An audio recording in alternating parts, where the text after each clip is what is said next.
restricted to do now until further notice, which is Simon's exact wish and exact command. So that has. So are you telling us, is there any message that our Prime Minister, that is to Ngozi, about not using his information, not using anything that he have his signature to, that might not, is there any message to Ngozi to desist from using anything about our Prime Minister name, his signature, anything that he did not endorse, that he did not allow Ngozi to keep using? I'm aware of that. Please, can you as well let the Biafra know about that? So one, the message and the response from Madam Ngozi to you when you discuss that with her. Thank you. Thank you. Yes, I have. I have very specific orders from Simon now, directly to Madam Ngozi, which orders I have told her via telephone just like a day ago, that Madam Ngozi should now withdraw from internet totally, like give up X, give up online, give up YouTube, give up all channels she is using to put this whole quarrel or anything else for that matter to public. I see that in the postings here somebody asks about the case, somebody wants to know about Simon's case. Let me tell you directly what I hear from the case, that the enormous posting in internet and also enormous posting to the prison from Madam Ngozi's camp has put problems to Simon. He has ended up explaining what this rioting is now and how things are in Biafran groups, and are you people a civilized government or something else? So it is utmost important that Madam Ngozi's camp and she herself don't use internet, X or any channels as a representative of Biafrans or Biafran state or whatever comes to the legal Biafran government. Of course, everybody can be in Instagram and Facebook and X, but as a civil person. But as a leader of Biafra or any authority of Biafra or any worker of Biafran government or anything concerning Biafra and the cause, Madam Ngozi is restricted to do now until further notice, which is Simon's exact wish and exact command. So that has already caused problems to the case, and I don't want any more problems to him, since he has so many things in his hands already. So this posting in X makes only confusion and disappointment. So so that is why Simon said very, very strictly and clearly that Madam Ngozi should stop that and do her work only now in chambers. Her good work, what she used to do back times ago. But this is utmost prohibited now, and utmost prohibited is to put this quarrel between Mr. Ogetsuku's people and Ngozi's camp to public. That is the worst thing she can do now. That makes Biafrans look, I might use this kind of word like ridiculous, that there is somebody rioting against everybody else. And there are so many fake news even going on, which probably we all are aware of. So even in that context, now Madam Ngozi should lay low and outside from internet totally. That is the message.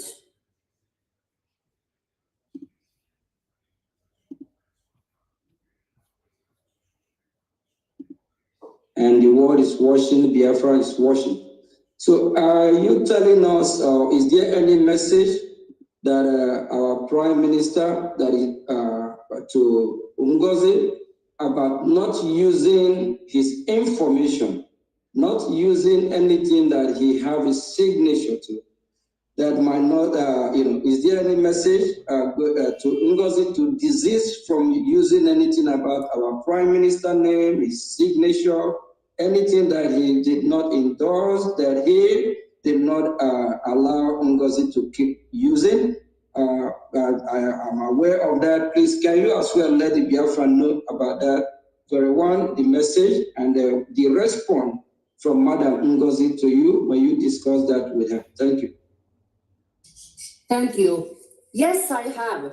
I have very specific orders from Simon now, directly to Madam Ngozi, which orders I have told her via telephone just like a day ago, that Madam Ngozi should now withdraw from internet totally, like give up X, give up online, give up YouTube, give up all channels she is using to put this whole quarrel or anything else for that matter to public.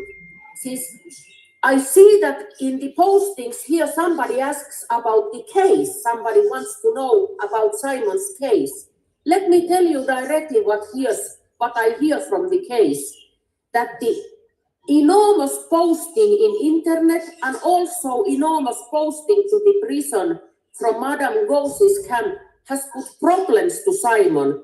He has ended up explaining what this rioting is now and how things are in Biafran groups, and are you people a civilized government or something else? So it is utmost important that Madam Ngozi's camp and she herself don't use internet, X, or any channels as a representative of Biafrans or Biafran state or whatever comes to the legal Biafran government. Of course, everybody can be in Instagram and Facebook and X, but as a civil person.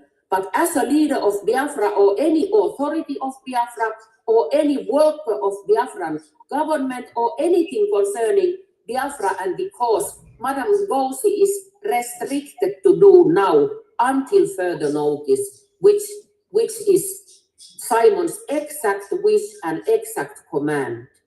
So that has already caused problems to the case. And I don't want any more problems to him, since he has so many things in his hands already. So this posting in X makes only confusion and disappointment. So so that is why Simon said very, very strictly and clearly that Madam Ngozi should stop that and do her work only now in chambers. Her good work, what she used to do back times ago.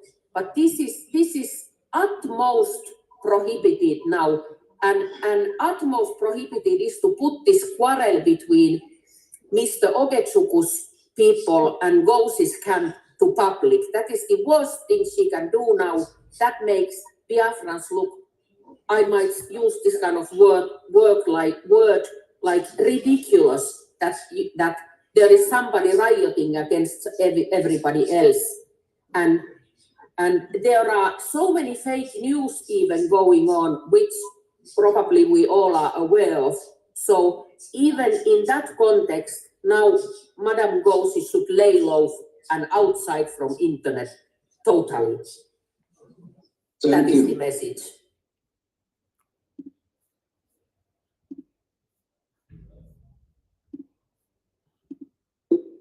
Yes, thank you, Mr. Ogechuku. Yes, this is not the complete text, since I have the complete text preserved for this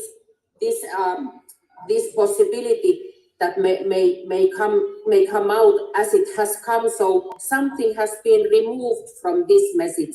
This was sent to the original group of Igbo people I gathered together when I learned from Simon that I can deliver messages, or got his request to deliver messages to you people So something has been removed. And what else comes to this actual message, since this one seems to be now the message Madam Ngozi uses as to back her authority up. The situation this message was formed and the information from Simon I got, we were in circumstances of Simon thought that he will be in investigation like couple of days. And the question was to take care of running office errands, like everyday errands that Simon is little time out, that somebody must take his, like I use a metaphor, somebody should open his mails and give and pick his calls when he's away. It was same kind of situation when I leave my office. I am the CEO and manager and the director of the board. If I leave the office for a while, I can tell my office manager that, hey, pick my calls and take care of things. I am away for 2 days. That don't mean that he will be the new CEO or new chief of board or something like that. It means that he takes care of the everyday things what are needed, not that the person self takes the one's authority and position, not at all. And that was, Simon got like few minutes to think the answer he gave to me, because those days we didn't even speak directly, me and him. It was just his opinion. And he recognized that later that he thought he is, realistically, he thought he's away for a couple of days, only maybe a week, and comes back. And if something urgent comes, there must be somebody in the office to pick his mail and answer his calls. And that is why she authorized Madam Ngozi to be that person as a chief of staff and helper to him, not prime minister on his place. That is the clear background of this message. I tell you this with true honesty. So nobody believed that this can lead to this kind of situation, that the person self goes and forms new government. And also, I am seeing a couple of messages here when people post here that are kind of negative messages, and I love criticism, since that is what we lawyers do. We answer to criticism, and that what I may say a couple of few words that I have followed this Biafra issue since I was a little kid. My grandmother introduced me to this Biafran issue in 1969 and 1970 when I was born, and since that time I have followed the situation, and that was just a pure miracle that later on me and Simon met, and this Biafra agenda started to live in our hearts. And since then I have visited Iboland 6 times, driven car in Nigeria, lived there in village, eating village food and making food for Christmas to people. I know, and read plenty of Biafran history. So now I know something about Biafra, and my hands and feet are in the red soil of Iboland. So if people criticize me that I do some business here or something, let me tell you, this is from my heart, and I even jeopardize somehow myself to take a stand in this issue. But I don't mind, and I am ready to go as far it takes. Because this situation now is wrong. What is happening now is wrong. Madam Ngozi should not continue this, what she's doing, and give space and help, actually, to Mr. Oge to get this heavy burden handled with. So and third thing, people here ask plenty why Simon don't speak directly, that they will only listen when he speaks. Let me tell you, dear friends, that is not possible. He cannot make outside calls from that prison and WhatsApp calls like almost nothing.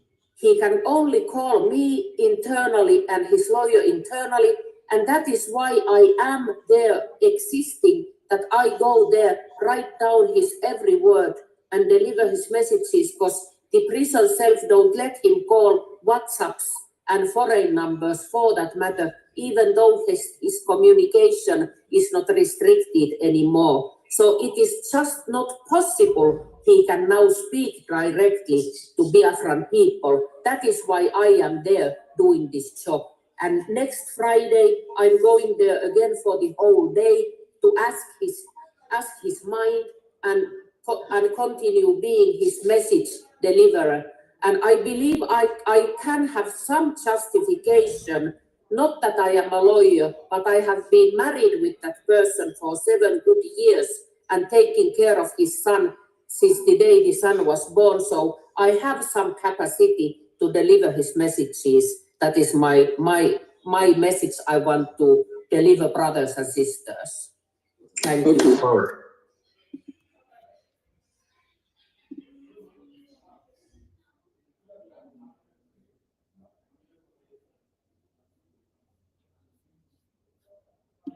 I really appreciate this possibility to see you guys online like this, and I appreciate the time you have given me to deliver this important message.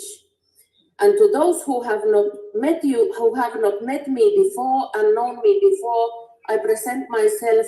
I am a graduated attorney from Finnish University, and I have been practicing law for 25 years now here in Finland and in Scandinavian countries.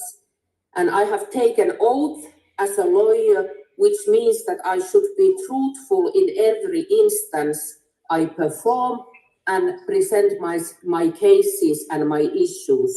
So I am kind of under oath speaking when I represent my client, Mr. Simon Ekpa, who I have been representing for years, and also been in good cooperation with him for years, and now representing him within his civil cases, which don't even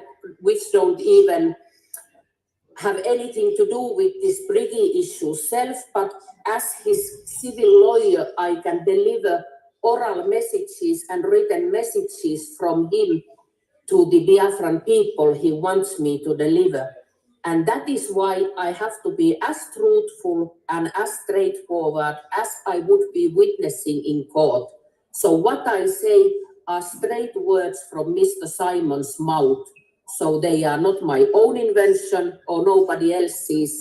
And I speak exactly word by word what I have heard.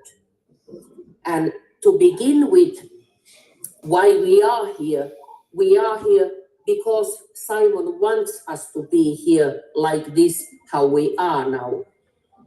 Simon's straight orders when I personally went to the prison last Friday to meet him. I spent there 3.5 hours within sound restricted area, talking privately, me and him, so he could speak his heart out without being even afraid that any person would listen to it. So it was like attorney-client privileged talk.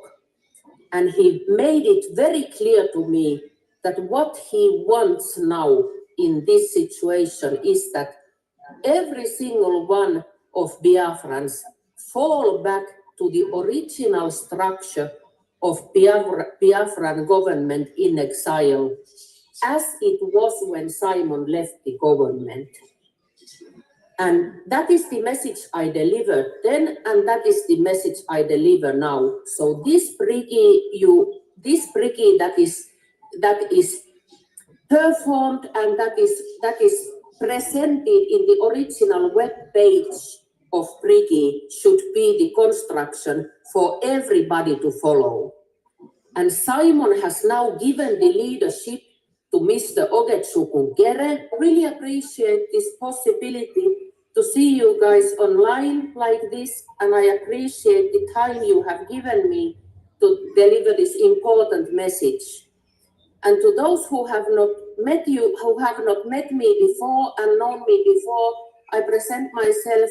I am a graduated attorney from Finnish University, and I have been practicing law for 25 years now here in Finland and in Scandinavian countries. And I have taken oath as a lawyer, which means that I should be truthful in every instance I perform and present my cases and my issues.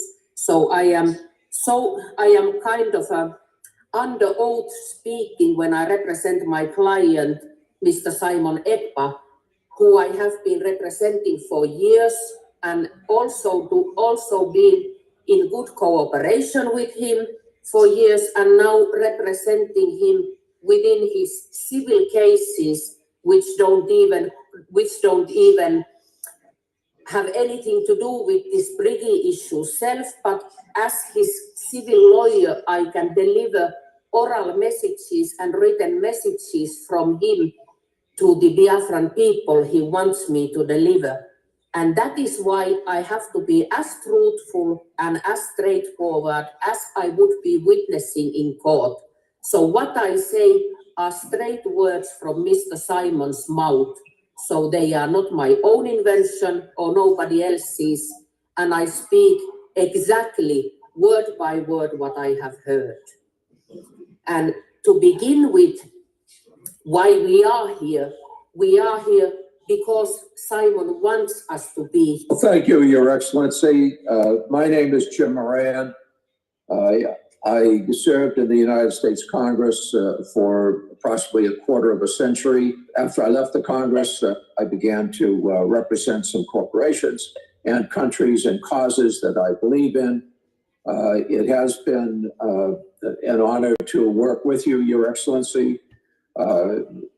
Elias Gerasulis is my partner. This is primarily Elias's account, but I'm going to be working with him. While I was in the Congress, I was on the committee that funds defense and State Department foreign operations, as well as the Foreign Relations Committee. I have an interest in Africa. I was a principal co-sponsor of the African Growth and Opportunity Act. But most importantly, I do believe that Biafran independence is a just and noble cause. And I trust that you have a bright future ahead. We will try to secure your independence. We can't promise because the politics is not a particularly predictable situation in the United States today, and justice is not always served, but we will work towards. And the world is watching, Biafra is watching. So are you telling us, is there any message that our Prime Minister, that is to Ngozi, about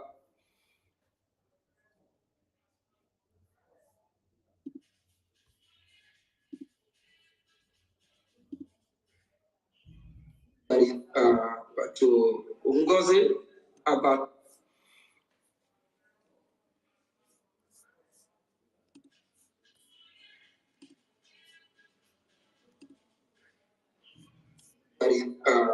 to Ngozi about. Greetings, Biafran people. Greetings, everyone joining us now. Greetings, greetings, greetings. Greetings, greetings to everyone from all over the globe. Maybe late in your time, maybe morning, noon, and day. I salute all of you. They were from my end. Yes, we want to start from Ngozi's madness of yesterday. And first and foremost, you have listened to many of the videos that we have played. PM has distanced himself from the madness of Ngozi. So going forward as a Biafran, you don't align anything that Ngozi is doing to PM. You don't call anything that Ngozi is doing to BRGIE. You don't in any way validate what Ngozi is doing to has any affiliation with the Biafran government in exile.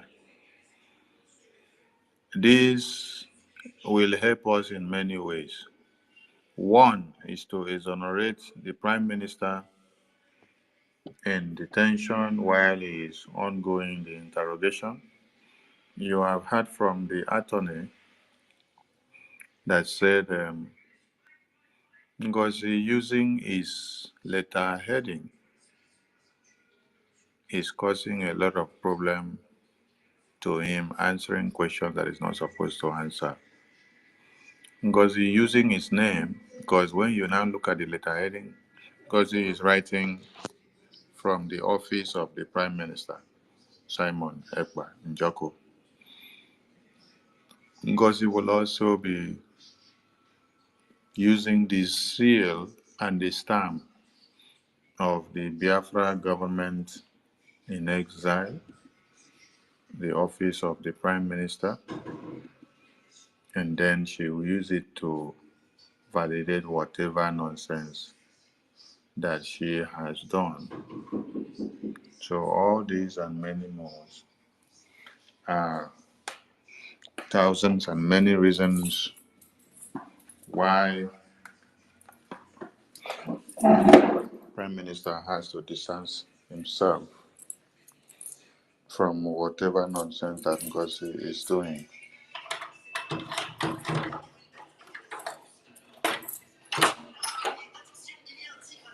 So every Biafran should be of the know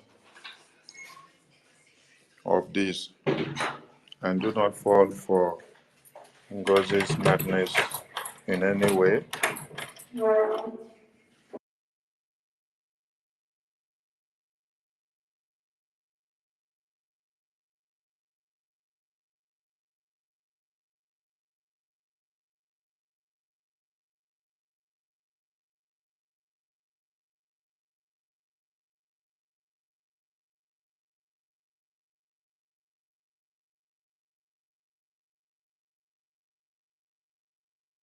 So who has not been following what we have been doing for the past years should wake up now and understand that the game has changed.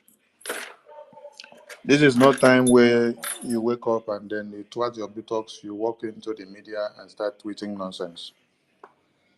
We have seen many of you that have just returned from Obedience and One Nigeria and IPOB DOS and IPOB Nigeria, and even those that have been contracted to come and attack what the Biafran government are doing. You came very late because your sole aims and objective have been exposed already. We know why you were brought in, and the gatekeepers are awake. They are not sleeping. So nothing maga. So for those in the homeland, please do not be misled by Ngozi's madness and whatever she's doing. Ngozi is not doing anybody good. Rather, she's trying to take us 2 years back. But it cannot happen because there are men that were born for this time. Men that will stand the test of time.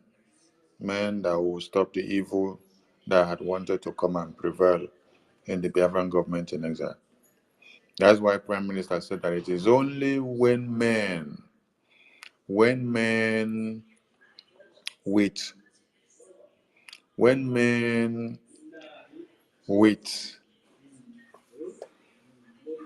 the anointing of Chukwu Okike that are supposed to speak up, when those men keep quiet because of fear, prejudice, and fear of being removed from one position or another in the Biafran government, that is when the evil of Ngozi will prevail. I want to say thank you to all of you that have stood your ground to make sure evil does not prevail in the Biafran government in exile. On Biafran government in exile, which we abbreviate to be BRGIE, on BRGIE, we gathered in Helsinki in 2023. We unveiled many acts, we adopted many acts, and one of which propelled us and brought us back to Lati in 2024 on BRGIE. On BRGIE, we have achieved many things. BRGIE is not just BRGIE as people hear it.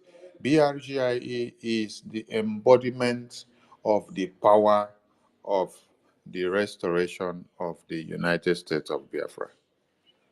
BRGIE is the pulpit which you have to stand to make the United States of Biafra come to limelight.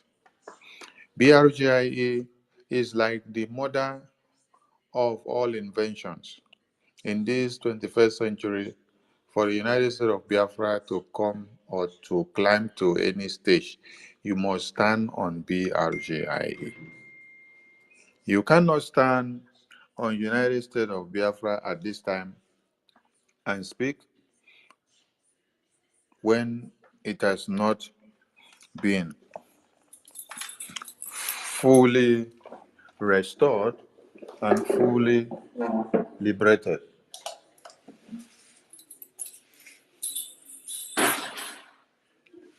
So, for us to get USB fully liberated, you have to stand on BRGIE. BRGIE is the mother that has given birth to USB. BRGIE is what will liberate USB. BRGIE is what will get full recognition for USB. BRGIE is what will defend all Biafrans on daily basis. BRGIE is the one that is standing as the only legitimate government of the Biafran people now. You can register BRGIE in diaspora, but you cannot register USB in diaspora because USB stands to be what? A sovereign nation. BRGIE stands to be that very entity, that very legal entity that has to work for USB to come to be. So you can register BRGIE, but you cannot come and register USB in another man's land. Because if you register USB in another man's land, you're making USB a property of that land. So people should get this straight. When PM said everybody should fall back to USB, some of you are misquoting it because some of you are itiboribos.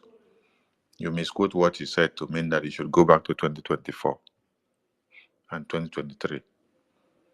These are the mentalities of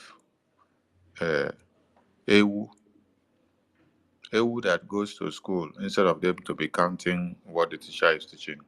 That is when you're running into the bush to go and look for rodents to see if you will see one palm kernel to break and eat.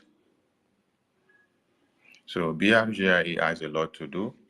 BRGIE, one of its mandates is to see that Biafra land is fully liberated, and that has not been done yet. That has not been completed yet.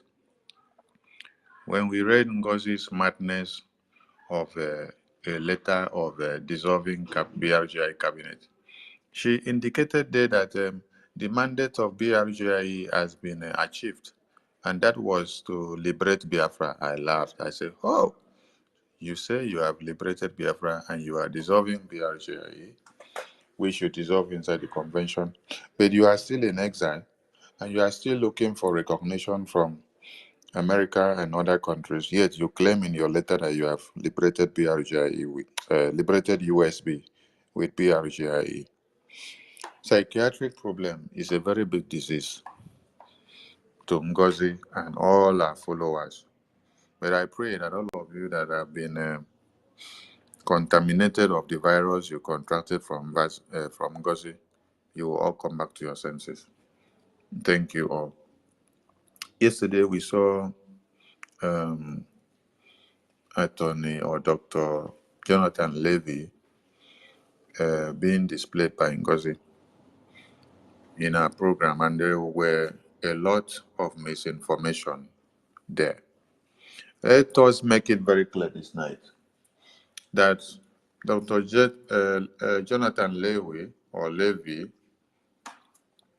was one of the attorneys or lawyers or lobbyists that the Prime Minister contracted for Biafran affairs. So, at this very point, many of you, the attorneys and the lobbyists, may not know that there has been a change of order in the government. So, because you are not aware, Ngozi is now using you to play our cards. So, like I said yesterday or a day before, all of the attorneys and lobbyists will be well communicated of the changes that has occurred in the government so that they will not allow themselves to be used by Ngozi again. Because when Ngozi is coming to you, she deceives you that she's coming on the order of PM. That PM is in detention, PM sends her to come and do this and do that, and you will not know much. So we just fall for Ngozi. Now, the reason why I'm addressing this issue is because Dr. Lewy's work had to do in Africa, specifically in Banjul, when it was to see that letters are submitted about the Organization of Emerging African Nations. So, Dr. Lewy is not in Finland, and he has no connection to the Prime Minister's attorney or case in Finland. The same also applies to the Ambazonia. He has no information or whatsoever. So Ngozi is looking for opportunity for her to become opportunist in the media, to use whatever information she has to herself and brainwash her gullible followers.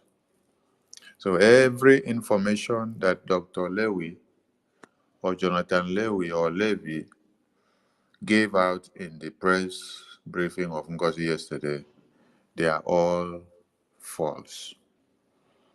They are all misinformations, because you have no affiliations to the attorney of Prime Minister in Finland, and all what you're coming to give is what Ngozi is telling you that you should put up and come and give the press. So you now align with Ngozi to make her happy without knowing that you are now working against the government of the United States of Biafra that actually contracted you in the first place. We're not holding this against you, Dr. Lewy Jonathan. We are holding it against Ngozi, and you will be well communicated. So all Biafrans should be guided. It is not everything that you see that they post out there in the media that you now go and start sharing. That is why, if you check, the media team of the Biafran government in exile have not shared those posts or posted anything out that came out from that press briefing of Ngozi yesterday. Now, you say you are working for the Prime Minister, the same Prime Minister, after his communication restrictions have been lifted, he has been able to communicate and call some persons that are doing what Biafran people need, that is working for the Biafran government in exile and to the mandate of the Biafran people. Many of us have received calls from Prime Minister on specific instructions. He has even sent an open message that should be communicated to Dr. Former, Mama Adaonowu, Pharmacist Diana. I know he's the last person. Director General of the Ministry of Foreign Affairs, Dr. Joy Irobi. Then you, Ngozi, that is claiming to be a new Deputy Prime Minister, which you made yourself a Deputy Prime Minister, you also make yourself COS to yourself. How can you be a COS to yourself? You are Deputy Prime Minister and then you are COS to yourself. So you appointed yourself Deputy Prime Minister. You still appointed yourself Deputy CEO. You appointed yourself COS to yourself again. So you are COS to the Deputy Prime Minister, which is still you. Hey, madness. You that is claiming to be Deputy Prime Minister, you still claim to be COS to yourself again.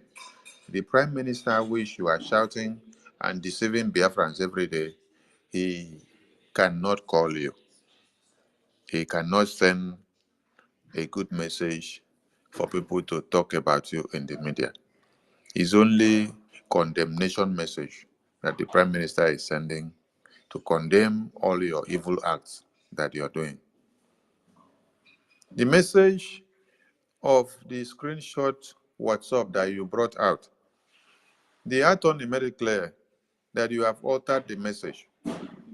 You brought out only the part that favored your narrative to be able to use it and destroy the government of BRGIE, to go and now overturn everything upside down.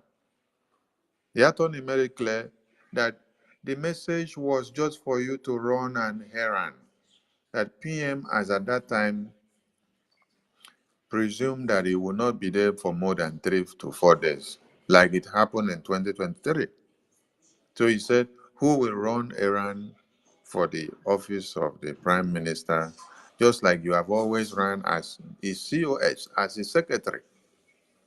Take his calls, attend to minor things that comes in, then report back.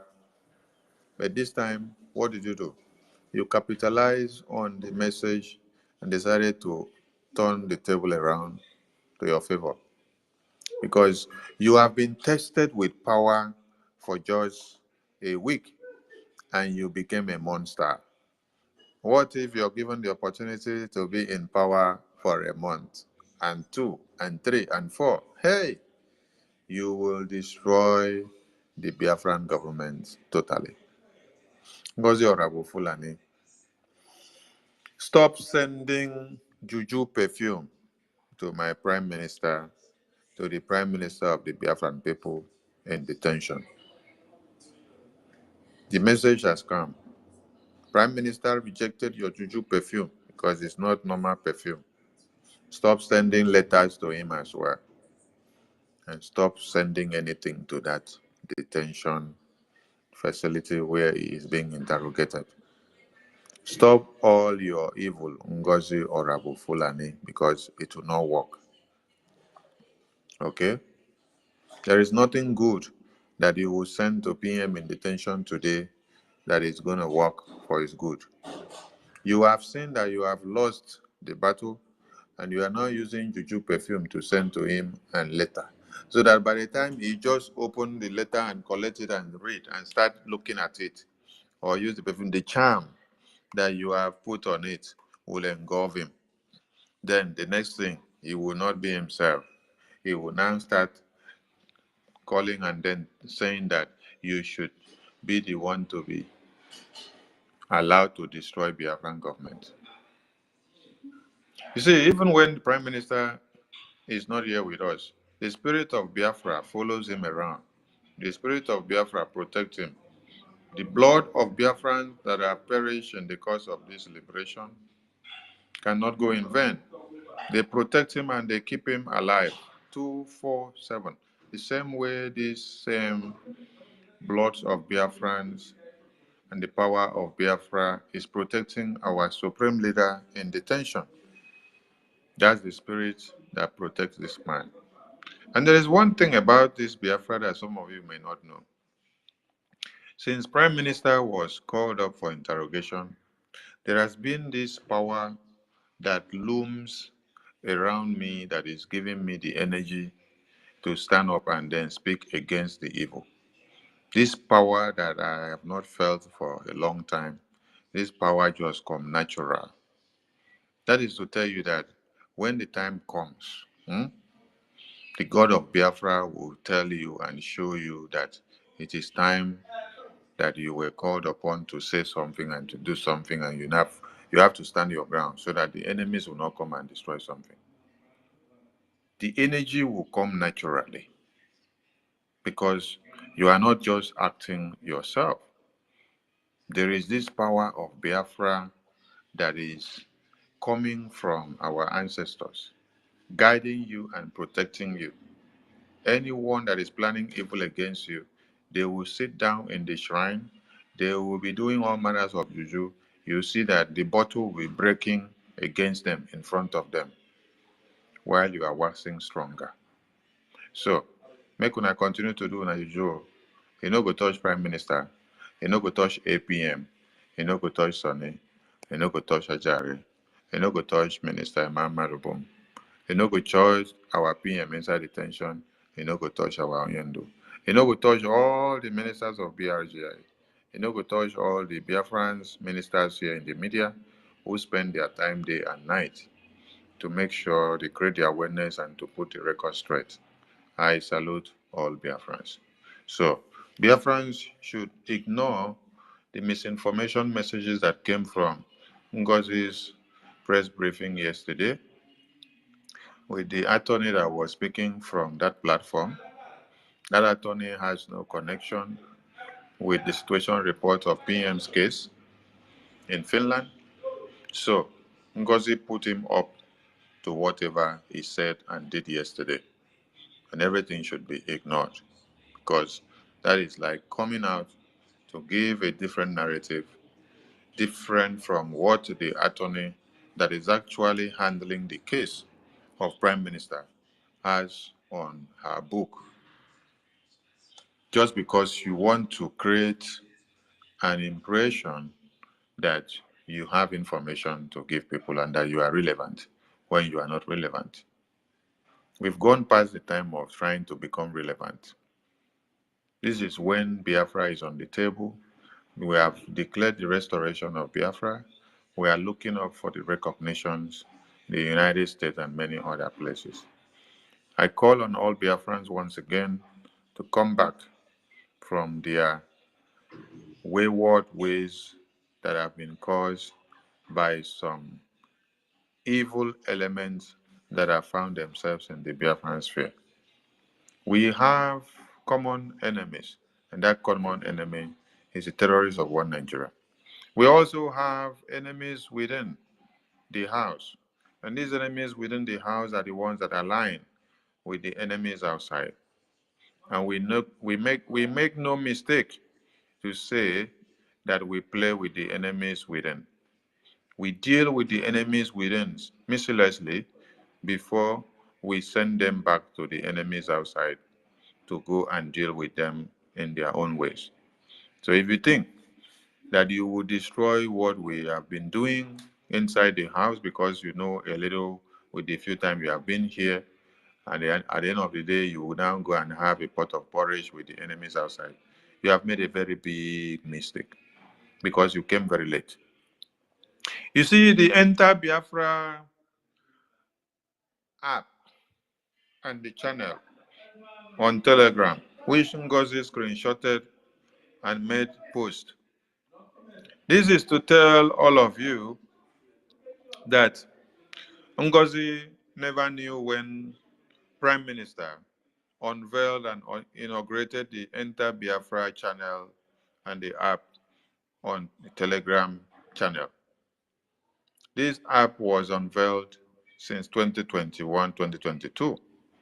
Prime Minister was telling us since 2021 and 2022 he unveiled it.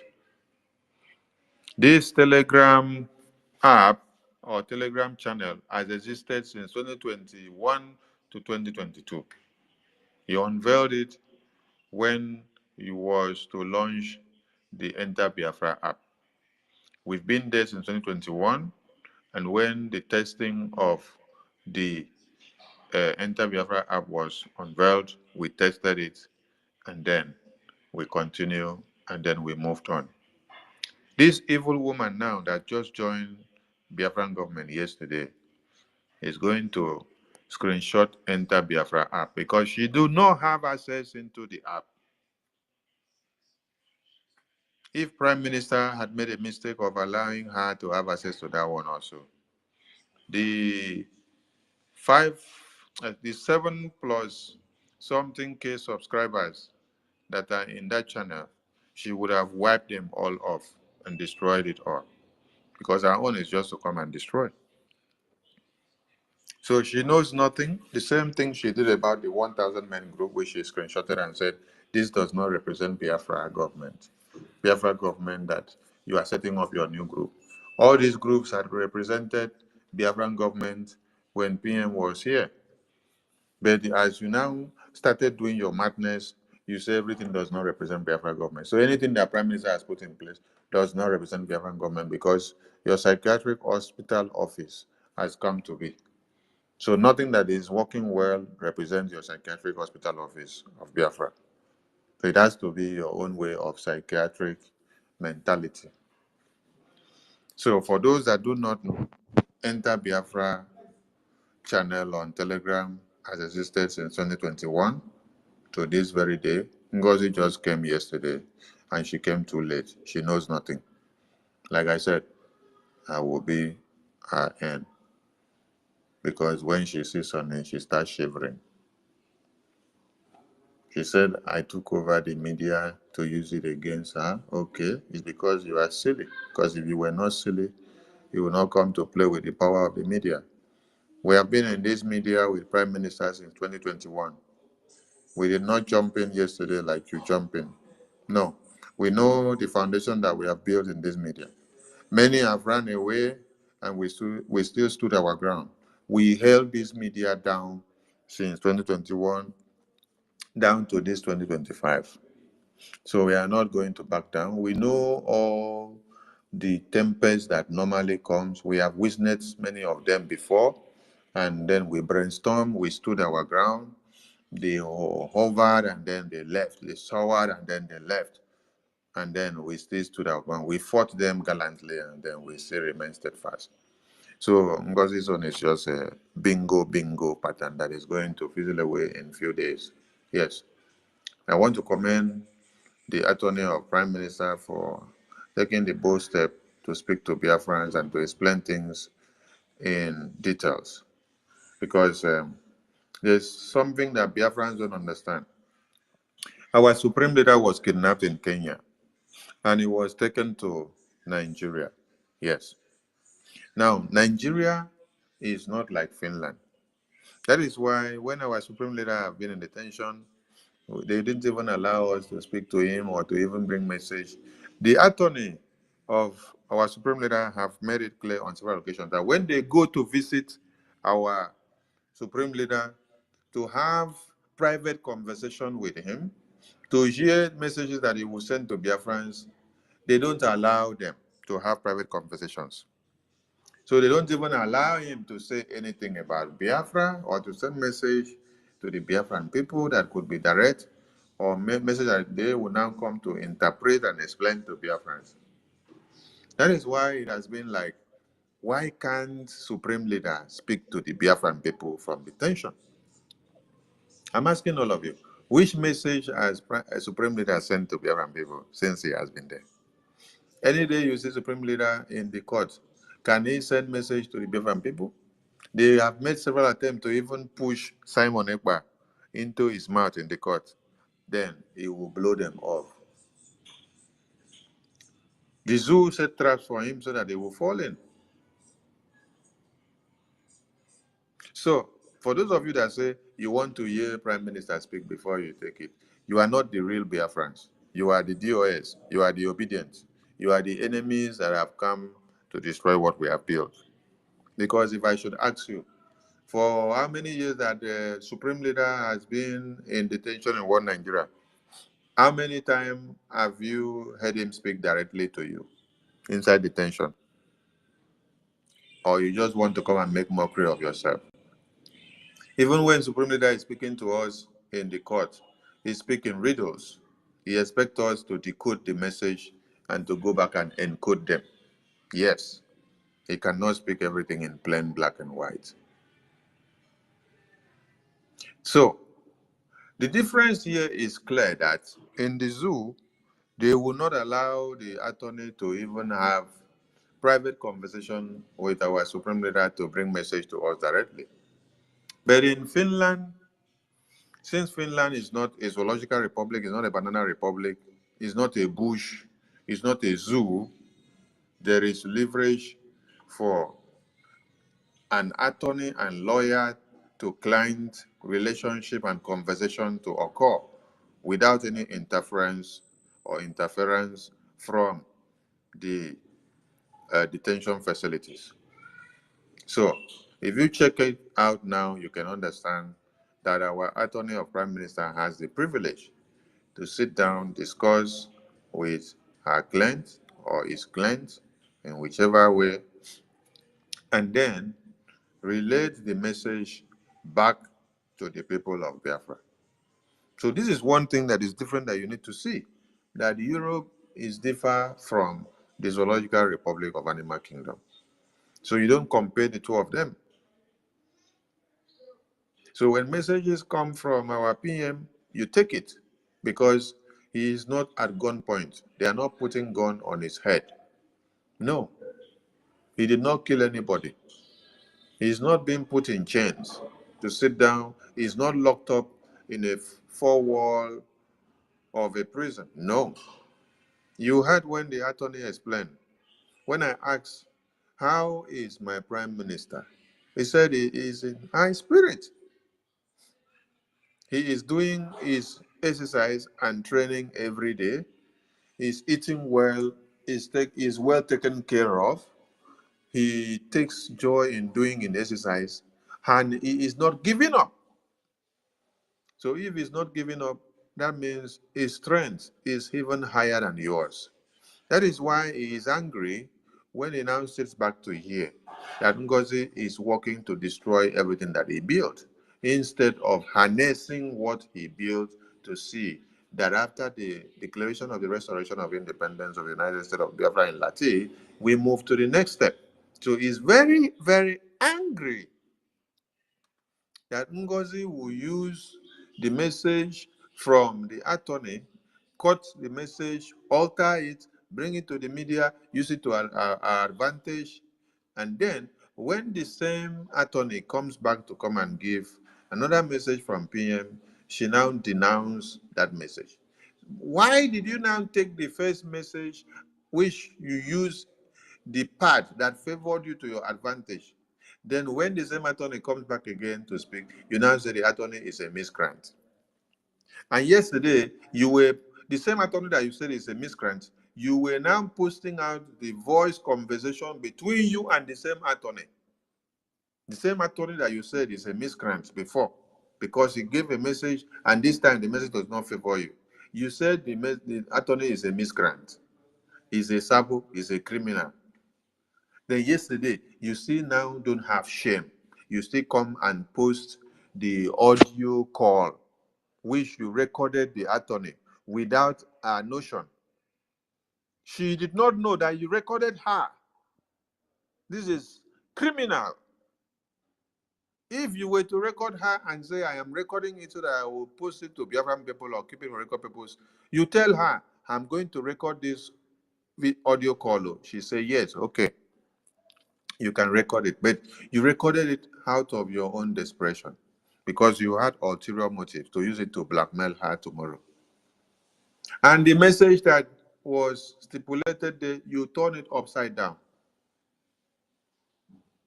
Prime Minister is in detention, and then you expect that Prime Minister will open mouth and say, tell Ngozi to manage the new mandate account very well. He will now call account. Chai. When he is in detention and he is being reprimanded of everything that has to do with Biafra, he's answering questions for Biafra. And you expect him that when he is talking, he's going to spell everything black and blue. You now brought the call conversation that you had with the attorney to come and twist it to your own favor. You have failed because you're already gone for good, because you were brought in to create so much chaos and destruction against the Biafran government, and what the Prime Minister, on the mandate of the Biafran people, has already put in place for the past 3 years. So Ngozi has failed, and Biafran people, it is time that you put Ngozi madness into the pit. But you cannot juxtapose and walk past the evil of Ngozi when you are explaining anything to Biafrans, because she has committed too much of treason and many things that have tried to take us backward to 2 years back. So I applaud Biafran people, especially the media, who are doing the needful. Keep up the good fight.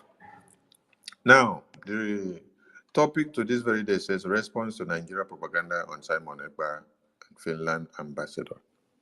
We have read a publication where the Sioux media propagandists have brought out a publication, and they said it's Tinubu that made the statement, and that in that statement that the ambassador of Finland and other countries visited Tinubu, and they gave their words of whether encouragement or bilateral messages. And then you people did not post the message or the letter as it came from the ambassador of all the countries. You only quoted something and put in there to indict the ambassador of Finland. To say that ambassador of Finland said Simon stopped or tried to destroy the bilateral trade or agreement between Nigeria and Finland, and now he is in detention. Then you people are rejoicing. See, BRGIE is too intelligent to be wooed by all these media propagandists of one Nigeria. We have gone past this stage, and we understand the games and the antics of the zoo media, the zoo government themselves. In 2023, the zoo media and their government, they brought a propaganda video, which in the interview, the ambassador of Finland was telling them that the government of Finland will do their investigation according to their law. But what did they publish? What did they post? They were posting that the ambassador of Finland has made it clear that Finland is condemning Simon and they are going to take Simon out anytime soon. And that they dissociate themselves from Simon, that Simon is on his own, that Simon should stop destroying Nigeria because Simon is trying to jeopardize their bilateral agreement and the diplomatic and economic interests in Nigeria. This was one of the propaganda that they made in 2023. In 2024, they did another one, and Prime Minister still debunked it. Now, in 2025, we have just slept and woke up to see one coming from them again. The message to the Zoo Nigeria media is that they came too late. And for those of you that are not following up the event, no Biafran is allowed to go and start attacking the Finland ambassador in Nigeria at this time. Wait until I see the Finland ambassador video where she is condemning the Prime Minister, Simon Ekpa, for fighting for the freedom and the self-defense and determination and self-preservation of his people against the annihilation that is coming from the Zoo terrorist government. Wait until I see scene of Finland embassy in Nigeria coming out to outrightly pronounce and proclaim that Finland has rejected their own son because of defending the lives of babies, women, and children. Wait until I see the ambassador of Finland in Nigeria comes out to denounce that because of their political, monetary, and diplomatic interests in Nigeria, that they can trade the life of their own for money that they will get from Nigeria. I said, wait until I see that the Finland president endorses it. Wait until I see that the women and children of Finland endorse and say they are rejecting their own. Because of what? Fighting the same cause that Finland fought in the early years of their liberation, when they fought tooth and nail to get themselves freed from the Russian contraption. Wait until I see the Finland government and the ambassadors and the government and the people of Finland comes out to condemn Simon, my prime minister, to condemn the Biafran government in exile, that they have rejected us. Until then, no Biafran is allowed to go and attack the ambassador of Finland in Nigeria. No Biafran is allowed to go and start attacking the president of Finland. And also, Ngozi should stop writing any message or posting letters to the Finland government in favor or against the prime minister. And also to the investigation bureau of Finland that are handling the case of the prime minister. We don't need your letter. We don't need your petition.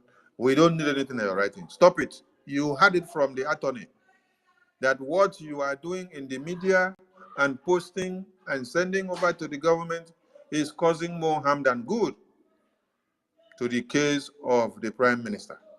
While his case is yet to be rounded up and folded up, your nonsense write-up and act in the media, when you come out and then you are using the prime minister's official letterhead, and you're writing something and say on behalf of him, and you put his signature, you put his seal, you use his stamp, you put his name. We have warned you, the attorney came out and warned you, an official memo will be out again to warn you to desist from putting the prime minister's name on any of the documents that you are parading as your psychiatric office in Georgia, Biafra government. You have the right to parade whatever you want to parade for yourself in your psychiatric office as your headquarters, but you don't have the right to use the prime minister's name, his signature, his seal of office, his stamp of office, and his letterhead to do whatever nonsense and madness that you're doing. You know, when the zoo terrorists understands and see any glimpse that is going to portray the release of Mazi Nnamdi Kanu, they normally release some propagandists. They will release some problem elements to come into the media to try to jeopardize every effort that will bring to the release of the supreme leader, our leader, Mazi Nnamdi Kanu. It is the same thing that they have used Ngozi today, that while the investigation and interrogation of Prime Minister is like getting a rapid wrap-up, they will now press Ngozi on the gear and a nonsense group and say, write letter, unveil this one, bring this one, say this one, say this one, say that you're doing it on the mandate of Prime Minister. Say that you are deputizing him. Say that you are doing this. Put his name. She will go and put the name. How will you be writing a memo and then you are putting the name and indicting a man that is in detention and is answering questions? You're using his seal of office. You're using his stamp. You put his name, you use his letterhead. You're forging all these documents against this man so that he will be well indicted, simply because he had made you his direct secretary and COS in office, which the attorney had made it very clear that you were just to attend to messages and calls, presumably that he will be back in 4 days. And now the situation has changed. That is why he has come back to look at your madness and say should be put to halt, because the madness that you're doing is destroying many things. So, when this propaganda of Finland ambassador coming from Nigeria came out today, I didn't say it by surprise, because I know the Zoo terrorists, since they lack information about the case of the Prime Minister, so they will use every ample opportunity that they see to become relevant. That is why the visit of the European consul or the Finland ambassador and other European countries to Tinubu, they now climb on that ample opportunity to now come out to start writing some junks, some propagandas piled up. They use that opportunity to flourish. So you guys came late. And this message is very clear. No Biafran, whether you love me or you don't love me, whether you hate the Biafra liberation or you don't, whether you hate the Biafra restoration that we declared in Lati in a month's time that just passed, whether you hate Simon, the Prime Minister, since 2021 to this very day, no Biafran is recommended or allowed to go and attack the ambassador of Finland until I say otherwise. And also, this applies to the president of Finland. Yes, Finland is the bedrock to our liberation. Wait until the day I blow the biggest trumpet and say, they have totally betrayed us. You will now enter the street and destroy everything you want to destroy. For now, our Prime Minister is still secured in their hands. Because if our Prime Minister is not secured in their hands, if they were like Kenya, they would have sent our Prime Minister over to Nigeria a long time ago. They would have maxed our Prime Minister, put him in a cooler like meat, then they will whisk him down to Nigeria. So Finland is what? Still our good and best friend for now, because the lamplight of Biafra has not been quenched. That lamplight of Biafra is the Prime Minister. And Finland is protecting and keeping him for us. No matter the circumstances that we find ourselves now, we have to be very careful in our reportage. Finland is not where you start coming to sit down and do broadcasts. You will see many publications flying around. They want you to go and start attacking the Finland government now. Okay? So desist from it, Biafran government media. Don't dwell in it. They want you to come and sit down and start analyzing how Finland government has betrayed the Prime Minister and Biafran people. No, don't indulge in it. Skip it and stay away from it, because it is a trap. The Zoo terrorist government are setting this trap for you, so that by the time we now bombard the media and start turning our barrel of gun to Finland government, we will end up losing something. I want everyone to remember that we have to remain focused. While we are fighting the enemies within and without, the defense, which is the Liberation Department, the Defense Department of this liberation in the homeland, under General Igwe Butuzo, they will continue to do their work assiduously. When Prime Minister was here fighting the enemies of Biafra that were within, that is IPOB-DOS, and obedient and later emanated, we did not abandon everything to fight from one face. No. We were fighting a multidimensional battle in different ways and approaches. Our fundraising was still going on. Our town hall meetings were still going on. Every meeting was still going on. And the defense forces were still doing what? Fighting their battle in the homeland, while we continue to fight the enemies that we have in the house here within. So that multidimensional approach will still continue. So nobody should think that with all this drama that is happening, that the defense forces will not be doing their work. They will be doing. Everything works for good. While you're being distracted in the media, it is advantage in disguise. The homeland will continue to fire on, while the diaspora will continue to fire on. Everything works for good for this very government. I salute all of you. And as a reminder again, no attack on the Finland ambassador. Wait until when we get the real signal that they have betrayed us. For now, no. For now, the red light that is coming from the zoo. It is a way to make you to go and destroy what you have built so far. So don't be distracted and keep focused. Ngozi is warned to stop sending juju perfume to the Prime Minister's detention facility. It is not needed. We have detected it, and Prime Minister did not even touch it. We sent it back to you. You are going to receive it back. You think that this is Nigerian politics. You want him to collect the perfume and collect the letter and open. When he open, your juju and voodoo will now engulf his face. He will not know what to do again. Evil people everywhere. You came very late because we are up and we are not sleeping. I salute all BIAFRANS.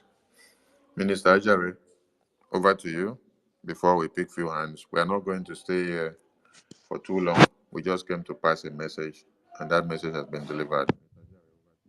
Yeah, thank you very much, my able Minister of Communications, Information and Media. I greet you, and only heaven will reward you for all you are doing and the way you have put this media together and made us so formidable. And then our enemies cannot even withstand us. And our Prime Minister will be so proud of you and will be so proud of this media. And the shame will be to our enemies, the enemies of this our freedom. Chineke, I don't need to go back and forth on what my minister have already said. He has visited everything, he has touched on everything. The lines are falling for us in pleasant places. We have a godly and a wonderful heritage in Biafra, and there's nothing that should distract us, nothing should sway us. Ngozi, all the juju you do, you forgot that our prime minister, he is the taproot, he is Njoku himself. Njoku. Njoku is a deity. You can't stop God. Njoku is deity. You know fear. You are buying or you are concocting perfume with juju. Now have we not left you? We have left you behind. I am just pitying for those who have seen this thing and maybe out of shame, they are still wallowing in this ungodly and demonic swamp. We have cleared the whole swamp. If you remain in the swamp, you are on your own. Some people that you think that they have sense, they are saying Ngozi have called the finance minister for accountability. Which office is Ngozi operating on to have the authority to call someone for accountability that the prime minister have never even called? And some of you, because you are zoo agents, that is what you keep saying. I can't. Now I want to ask you something. You have been putting money in accounts since the first day this woman was put there to destroy what you are doing. What have been accounted for you? Men on ground have not received a dime, a kobo, because you have not done anything. The ID card you people have registered and all the money, where is it?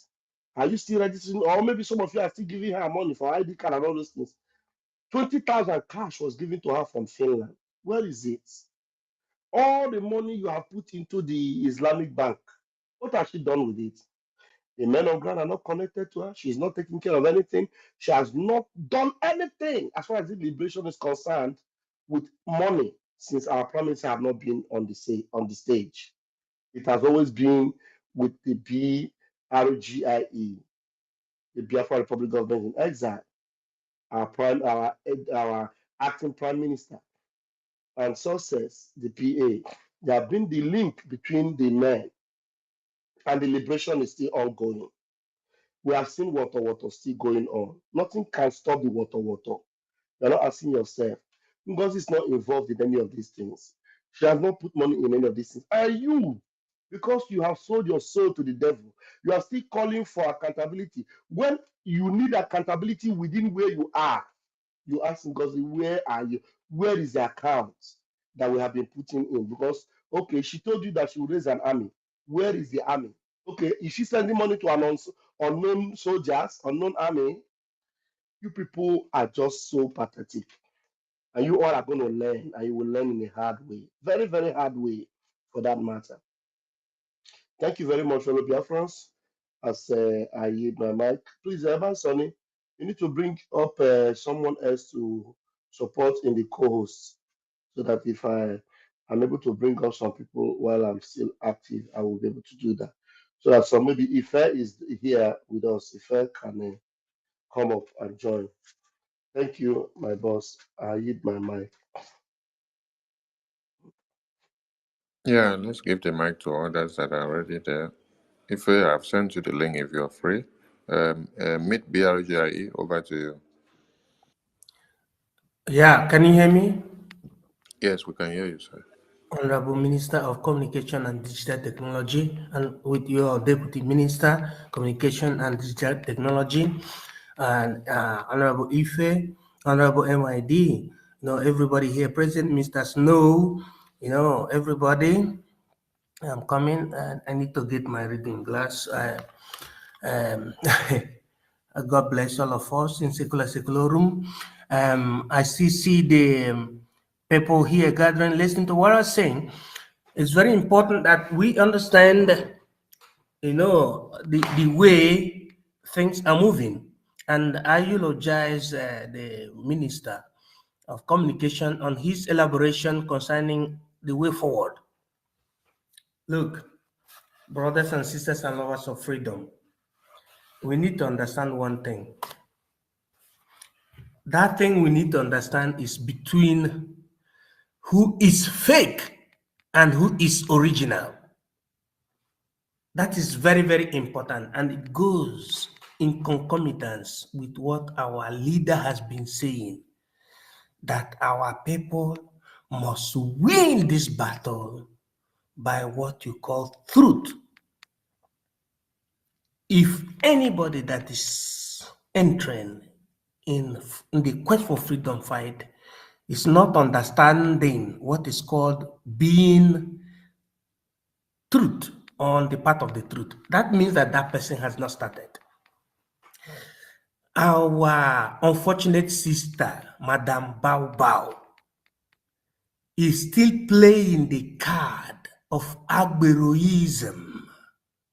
Agberoism means somebody that is trying to rigmarole and to mimic and to transmobilify the truth into darkness.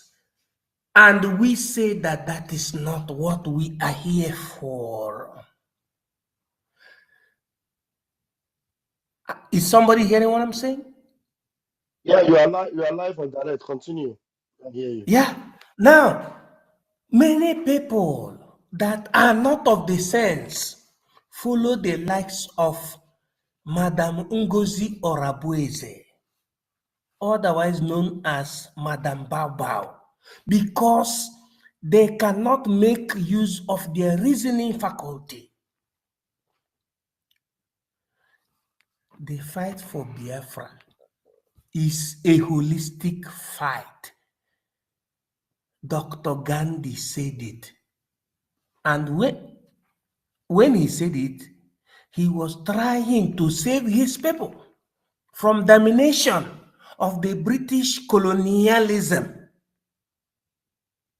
When Dr. Gandhi, Mahatma Gandhi said that it was the time that Americans, when they say Americans, it means the British people. The same British that were suffering from their hands.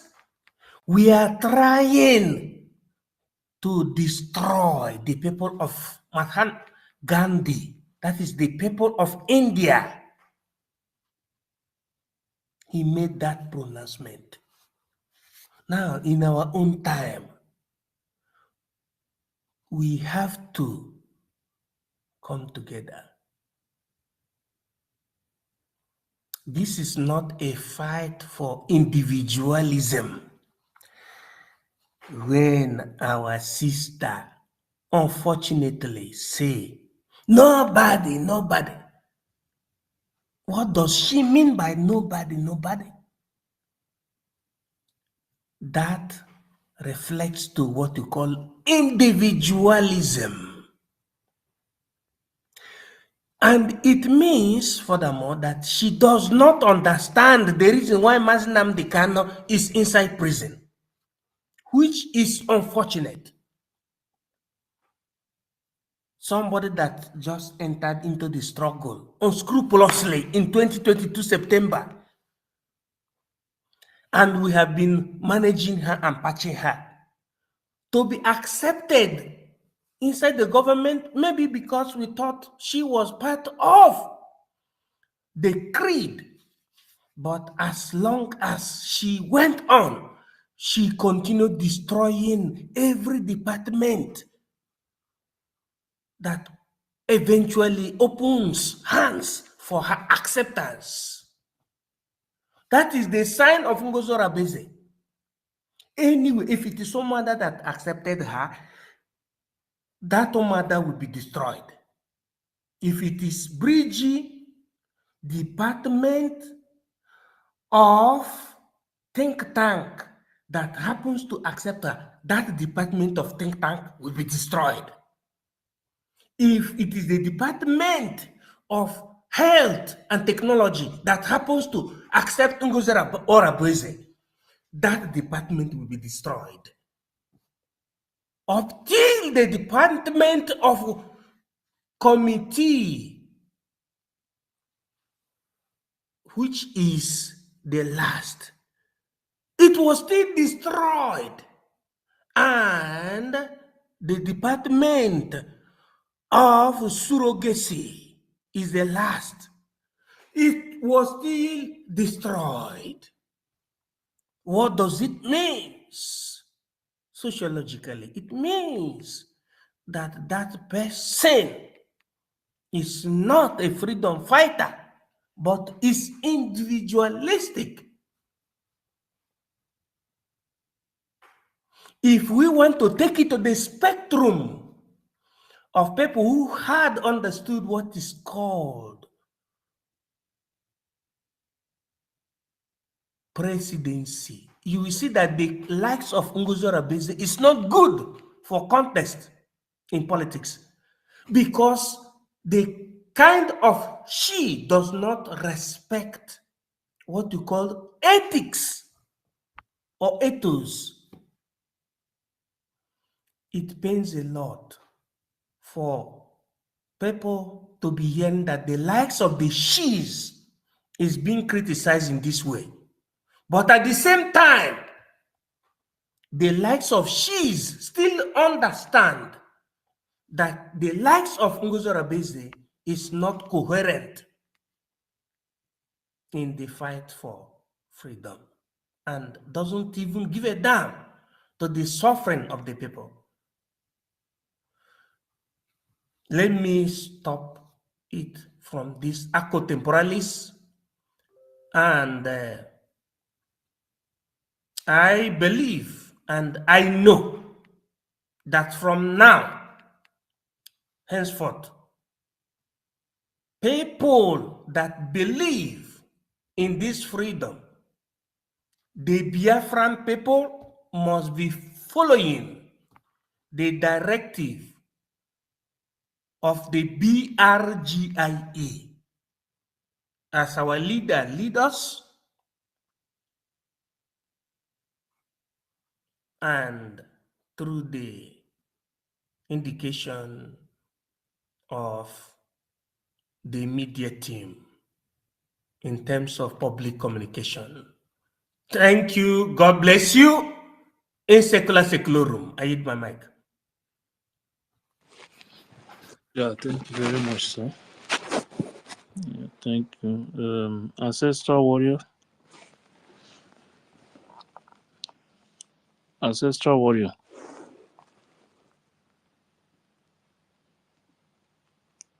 Ngozi. Wow, thank you very much.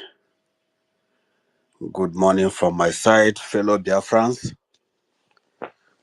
Good morning, the Information and Technology Minister and the Deputy. I appreciate everybody. I hope I'm coming out. Yes, go ahead. Thank you very much. Yes, I'm not going to have much time from my location. It's already early hours of the 25th of the day. It's already very early in the morning, but I kept hooking on because I just want to add my little voice this morning.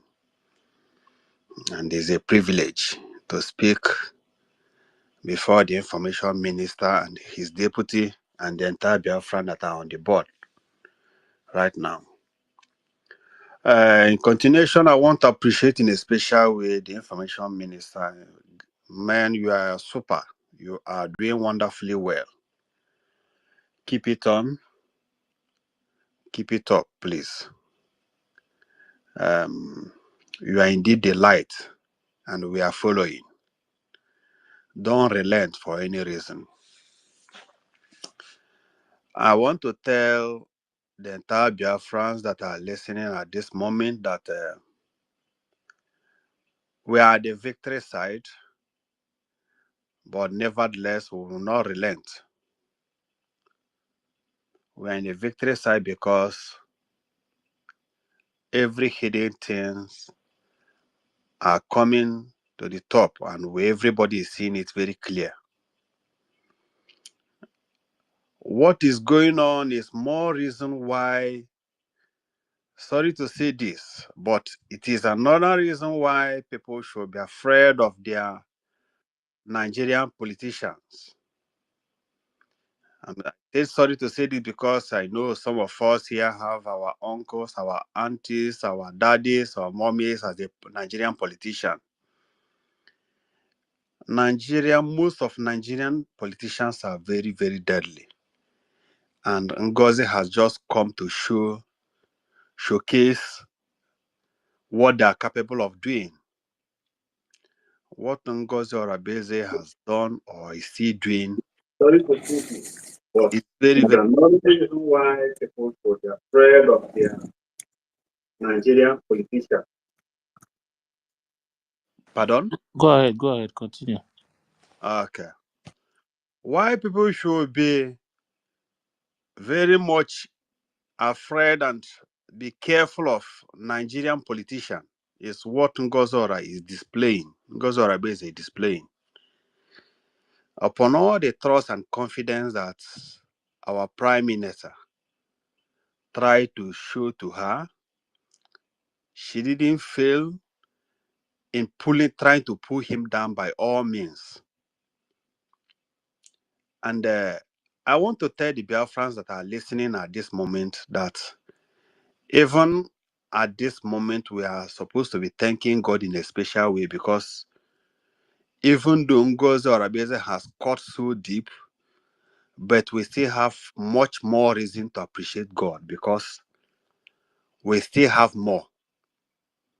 Most of us in this platform right now are aware of a particular story of the robbery of a robber that went to a particular place, and after robbing, the victim kept shouting, Nkemjeka, Nkemjeka, Nkemjeka, and the robber was surprised and was, does it mean this person still have more money? Why is he still shouting that what he have is more than what have been collected from him or her?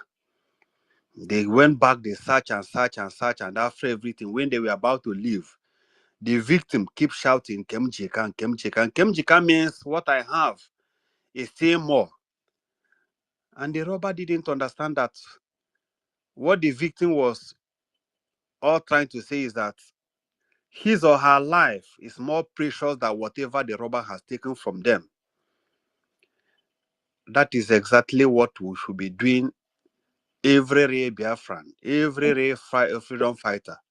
Ngozi Orabizi has gotten deep, but what anointed? Please, I think you are Anointed, please don't unmute again. Okay, this is Ruby Nadis. You can let me talk whenever you have time. Thank you. Okay, then after him you go. Okay. So when what Ngozi Orabizi did, we should be appreciating God, because if not because God of Biafra is alive and he's still very much active over Prime Minister and his real followers, what Ngozi Orabizi intended to do, if she was able to play along, maybe she would have gotten more than what she has now.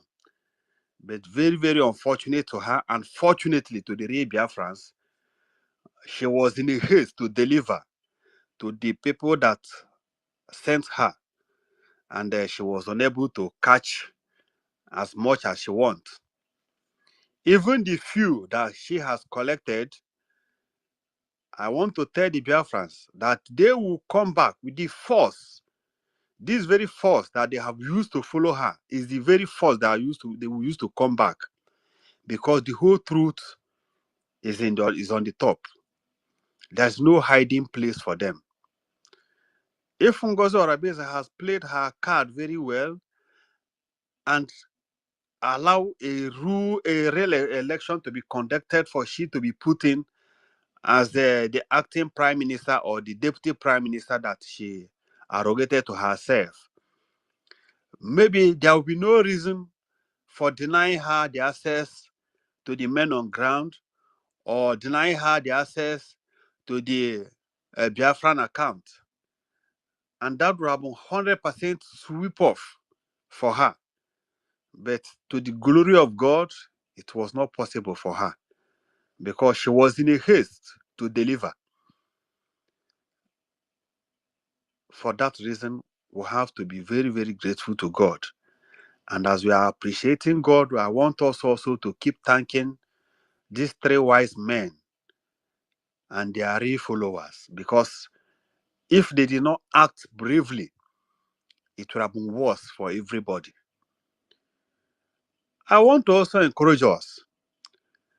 You see, all these our noble men and women that has mistakenly followed Ngozi Orabizi for one reason or the other, the measure they give will definitely be the measure they will receive. By the time the evil woman will start slashing them, nobody, they don't even need any preacher before they will come back to confess. All we need to do is to hold our ground. Hold your ground wherever you are, because everything is very clear. I want to encourage the information minister and his deputy and the acting prime minister and every newly elected Biafran cabinet member to stand their ground. During the time of Simon Ekpa versus DOS, it was more tough. I'm happy the information minister had just enumerated it, that they have seen the unseen before. This one is just my compared to what they have seen. During the time of Simon Ekpa and DOS, he was alone.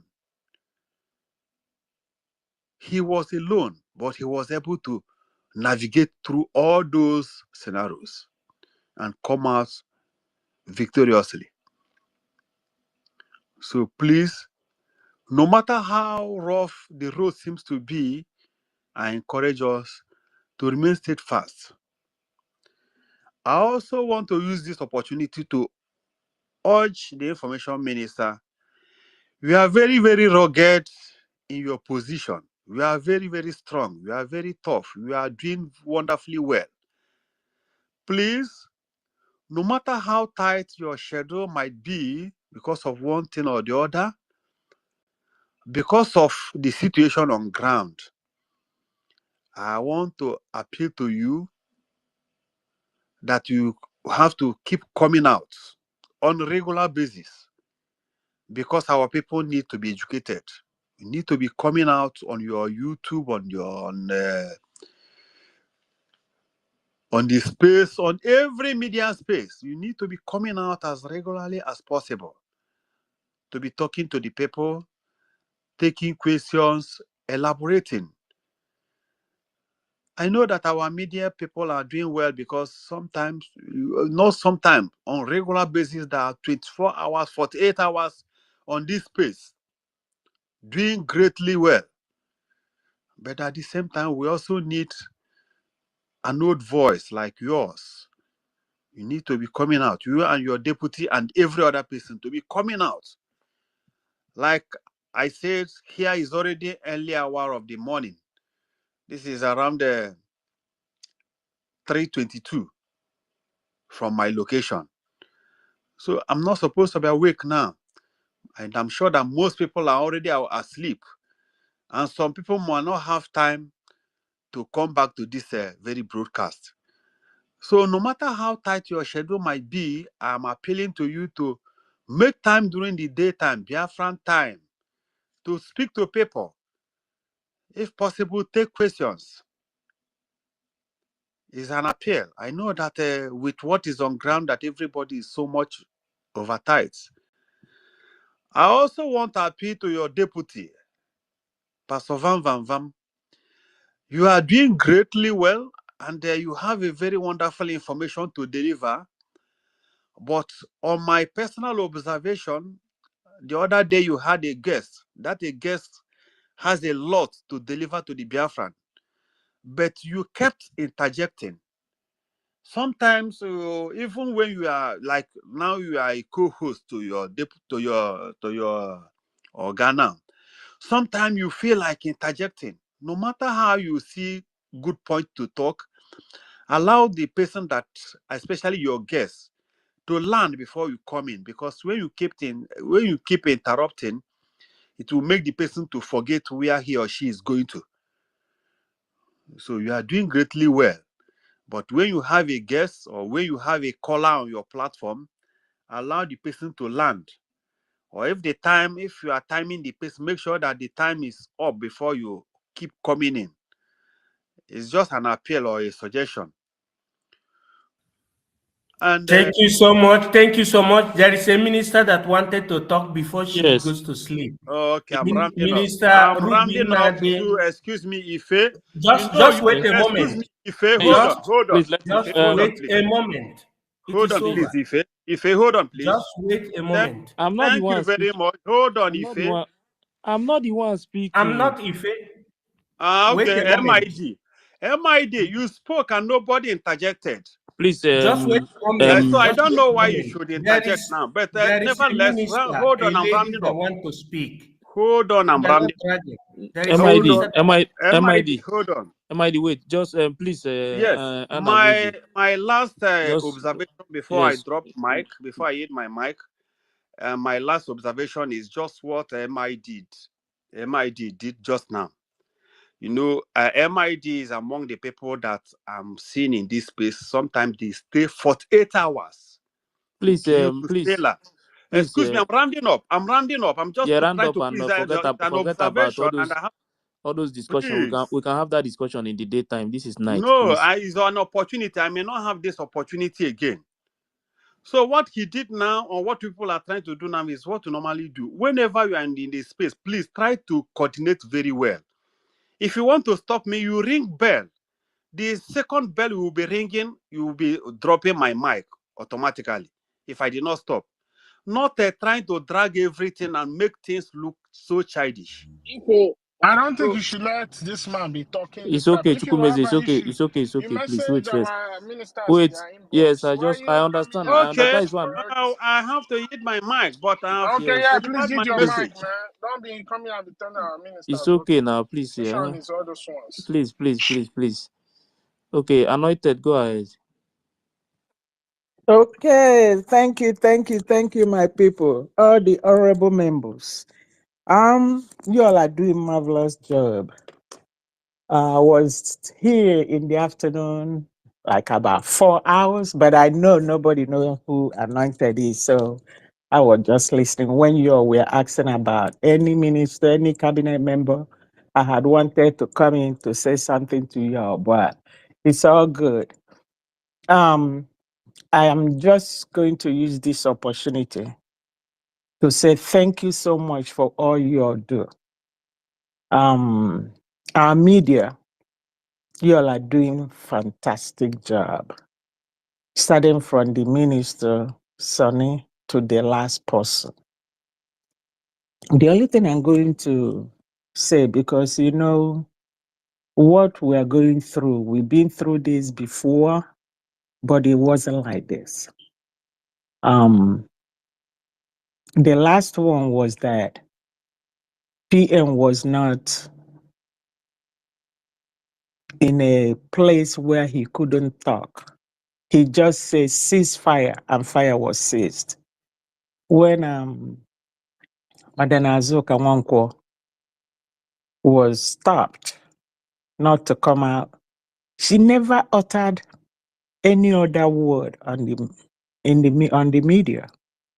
So that makes it totally different from what is going on here. Ngozi is a person that doesn't have conscience, and she's a person that she can kill for power.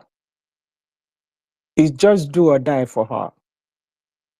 Even PM comes out tomorrow, Ngozi will still try to restrain. And some illiterates that don't know what is come or go will follow her, still thinking that maybe PM is a cruel person. Nevertheless, there is something that I just want to touch on. I know our information minister said something to that. But you know, Ngozi, she's a pick and choose woman. She picks what she thinks that can catch her audience, especially the ignorant followers that she has. One recording she brought yesterday or early this morning was about, PM Obatobie said that I should protect New Dimension. And she stopped it right there.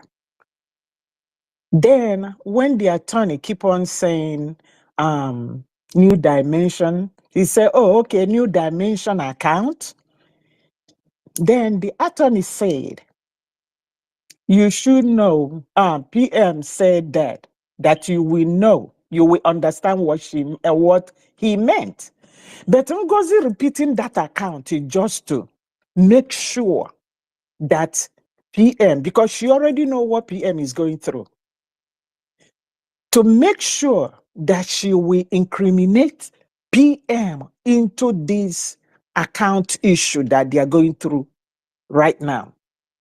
That's the only reason that demon, that monster, recorded that part to play to her evil followers. But those people following Ngozi, I'm just trying to tell them, I don't know who will see a fire and just want to jump into it without looking back.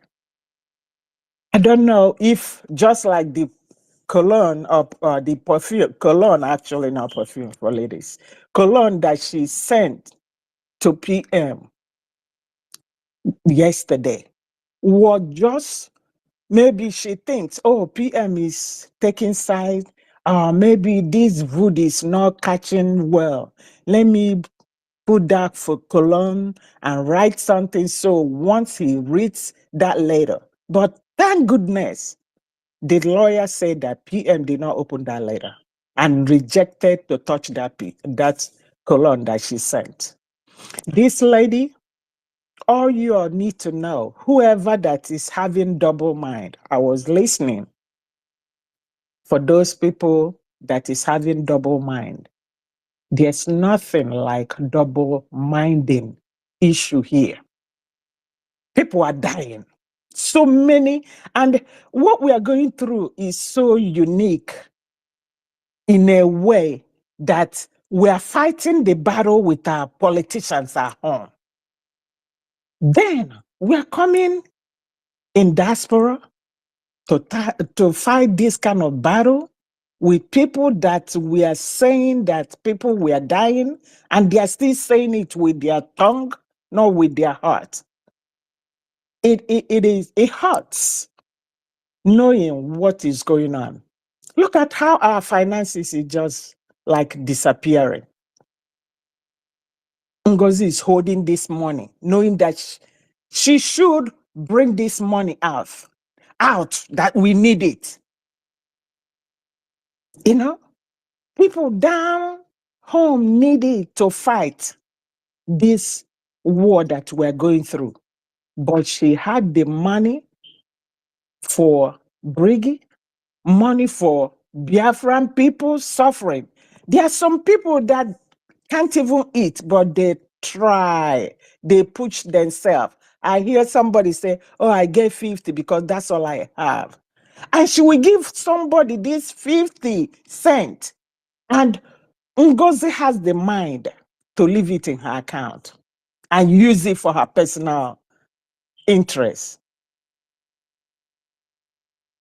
I don't know. I don't. Sometimes when I think about what's going on, I feel like crying because, but we have to be strong though. I feel like crying just knowing that it's a lady doing this, that our children are dying. People's husbands are dying. People's brothers are dying. Uncles, daddies. And this lady is here holding on the money that we know that we contributed and sitting on it and still want to use that same money to make the case that PM is going through complicated. Because when this case is getting to an end, Ngozi will bring out another propaganda. And we go 247, that is Itibolibo, and the other fool that don't know who her mother is, Adadi Oranjo. They will start, and people that have common sense, then we polish that Itibolibo's propaganda. Then Finland we have another thing to look into. If it's not because of this devil woman, our PM should have been out. But what I just want to say, I don't have so much to tell you all, but I was here hearing what you all are discussing. We know what your concerns are. I had wanted to tell you all in the afternoon, there are some certain things you all will restrict from telling the audience, because there are so many enemies, even in that listening bench. There are so many. They are collecting information. Just like our Minister of Information said, please, let's not castigate any Finland government. There's so much that public does not know. In every honesty, they are not against us, but they have to follow the protocol. It's just like if somebody will run into you, somebody is running and another person pursuing them, they run into you. Then you say, oh, what's going on? They go behind you. Then you're looking at who is coming. You have to protect that person. Then listen to who is coming to see what's going on. That's where we are. They are not hurting us. So please, I know that Ekwensu is there and Americana is university.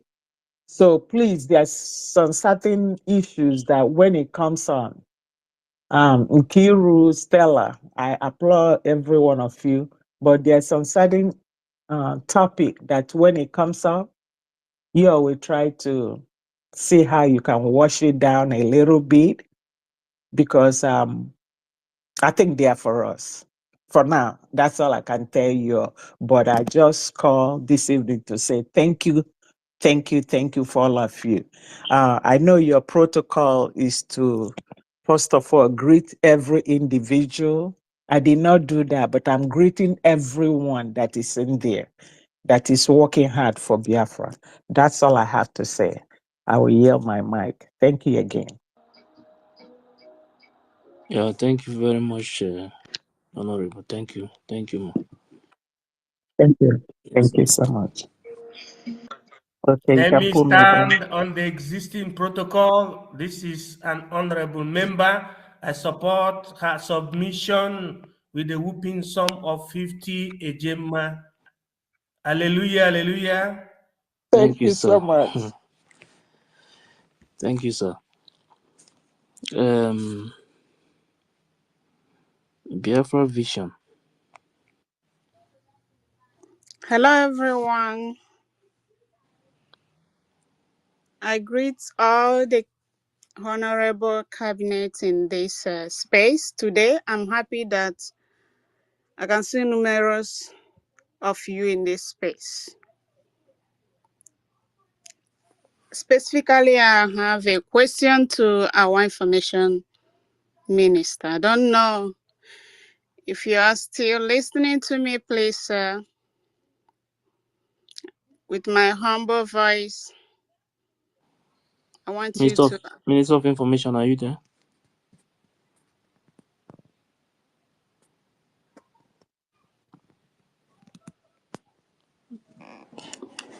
Minister of Information, Go are on, you? go on, go on, go on. We are Okay, go here. Oh, ahead. okay. So my question to him this time is that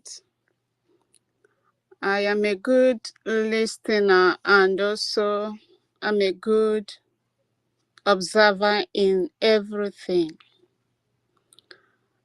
I found out when our prime minister was around with us physically, there is a way we delivered information, both in space and in YouTube. I watches everything.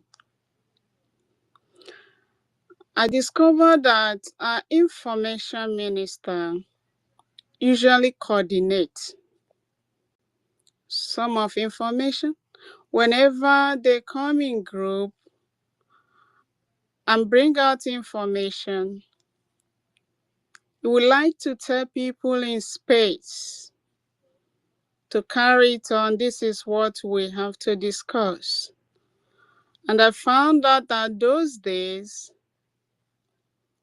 he has some limited time to just peep in into the space and hear some certain things and find out some certain things, and later he will come out to correct some things he find out that is going on that is not supposed to.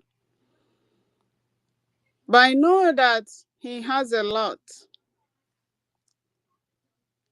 in his hand now, because before he said that the spirit of Biafra has come to him at this time, with the such energy that he's using, I myself noticed that.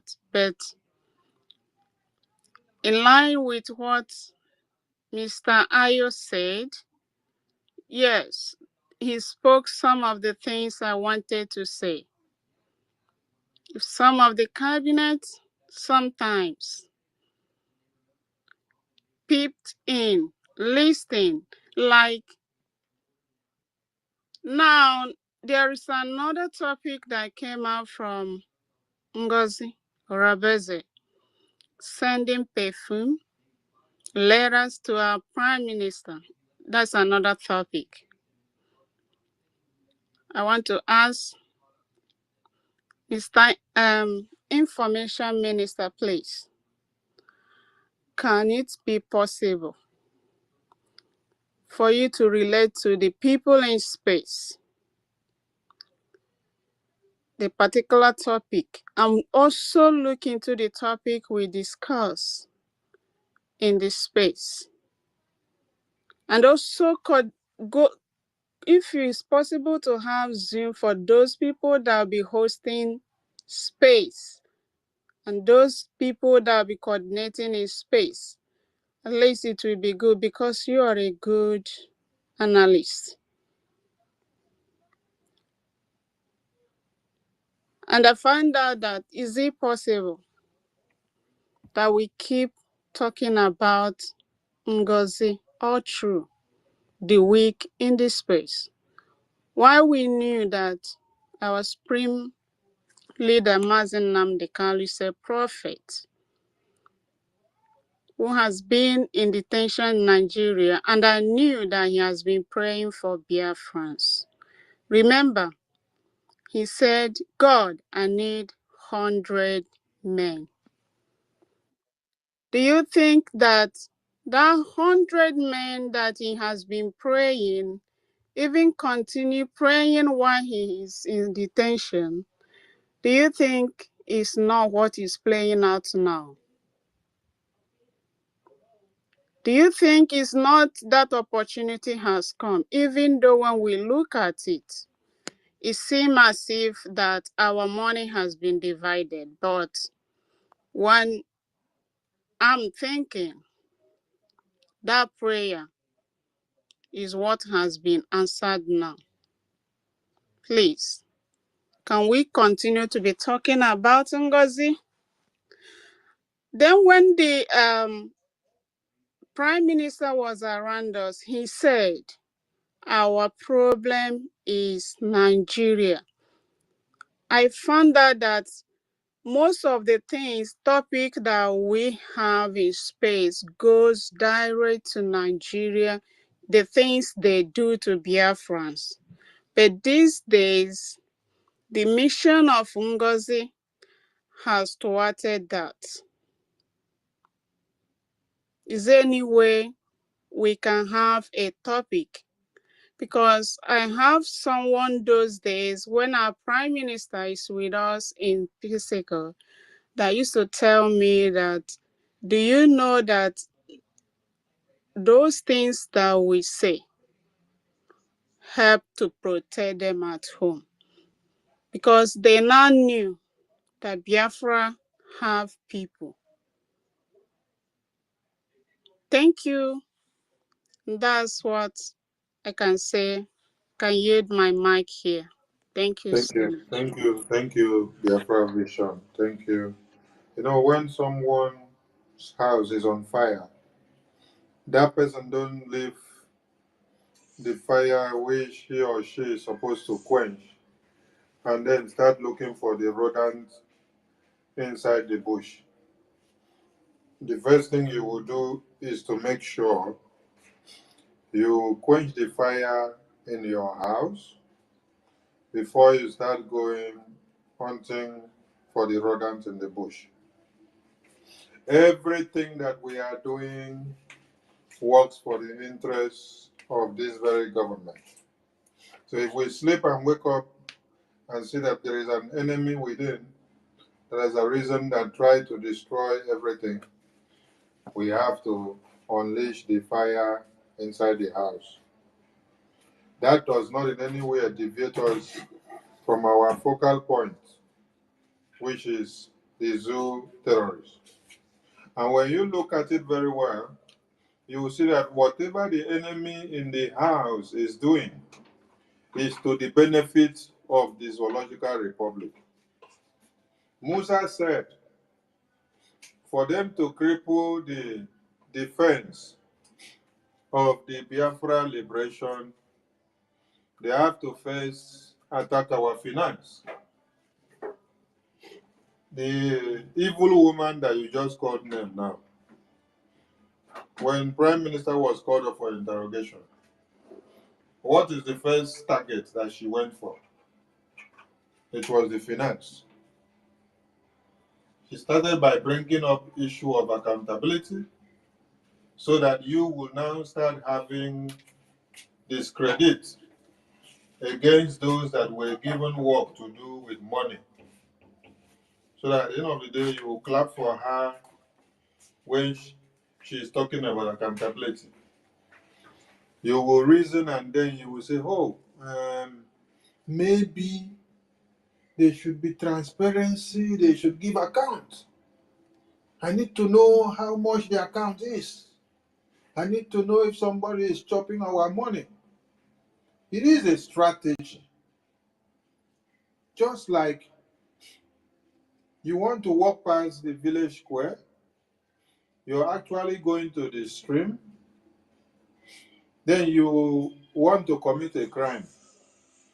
You finish committing the crime, you are looking for who to hang the license or the emblem of the crime that you have committed. You found a dog. There is one hungry dog that is somewhere, and the crime that you committed was that you stole somebody's chicken. You ate. You now carry the bone of the chicken, hang on the neck of the dog. You put it there. So anybody that walks past now that is looking for the chicken that got lost, they will now come and see the bone hung on the neck of the dog. Now the dog, they go home. The main person that committed the crime has assumed and then disappeared. So that is exactly what Ngozi wanted to do, to create a scene that every Biafran now that may not know the intricacy, the secrecy of this Biafran government and the defense of this Biafran government. They will jump in and start asking, yes, oh, she's right now, come and give account, come and give account. But you should ask yourself, since Prime Minister was here, have you ever called for this account? Or see him come and complain and say there is mismanagement of funds, people should come and give account? No. So you brought it for a reason, which is targeted as destroying the finance, derailing the focus of the contributors that have been contributing every day, so that the mindset of people will now be divided. At the end of the day, they will say, I don't want to contribute. This one will say, I'm not doing this, I'm not doing that. But all this is to your own detriment. Because the Ngozi that finished carrying out this template, she is far back in America, enjoying herself in a psychiatric office. While you that have played into a madness, your flanks will be opened up in the homeland. The enemies, which are the terrorists, will come in, cut heads of babies and women and children, slaughter them, and you will come back crying like you have cried for the past 1 month now, which happened in Yamufu, happened in Osu, happened in Owerri State, happened in Idemili. Because while all these are happening, it was a distraction and a way to put some of you in a state of confusion so that what wouldn't have happened will now come to happen. They are all strategies. So, my sister, the Biafran media department, those that are hosting programs every day, they are doing well. They know what to say and what not to say. They shot to fire and what not to fire. When they fire and go out of the way, they call themselves to order. They are not uncontrolled. They are controlled. So they know from the pace and from the region that they are working from. We know how we are working. We don't tell people how we are working, but we have our channel of workforce. What I would advise everyone is that think of what you should do to better the media. Not what the media department is not doing well, and then you're pointing out to them. If you listen to what the attorney of the Prime Minister said, when she was attending to the questions or the criticism on the comment section, she said, it is not what I will get from Biafra that I have come to do to offer for Biafran people, but what I will give to the Biafran people. This is an attorney that is talking that does not stand to gain anything from Biafra, but She's talking that she is in to see what she can contribute for Biafra to come. So as a Biafran, don't come to the program or listen and then be criticizing the media personnel of how they are doing it, or they are not doing it well, or they are doing it wrong, or they don't know how to do it best. You can add color to what they are doing by coming in to help them. Yes. None of them are on payroll. They are not on salary.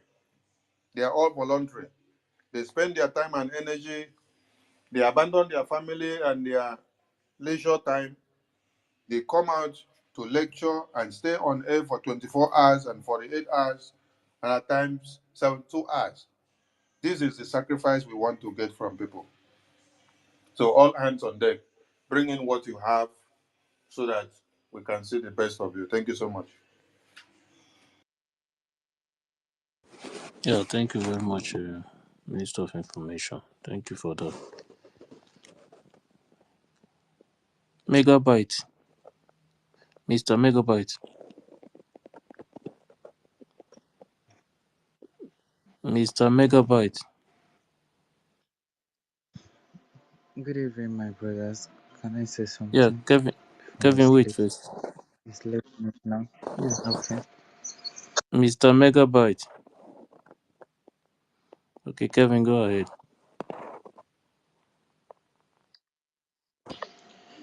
Thank you, my brother. Good evening. In the afternoon, I came on the space and I was with you guys before I went to my business place. On my way coming back, I heard a very terrible news in the keke I was sitting, that Finland ambassador came to visit Tinubu to render Simon Ekpa back to Nigeria. And I was like, wow, where is this news coming from? So when I get home, I say, let me come on space here to confirm the news if it's legit. Once I opened my X to log in, I didn't see you people. There was one platform on this X. I don't know how come. The whole people on that place were condemning Finland.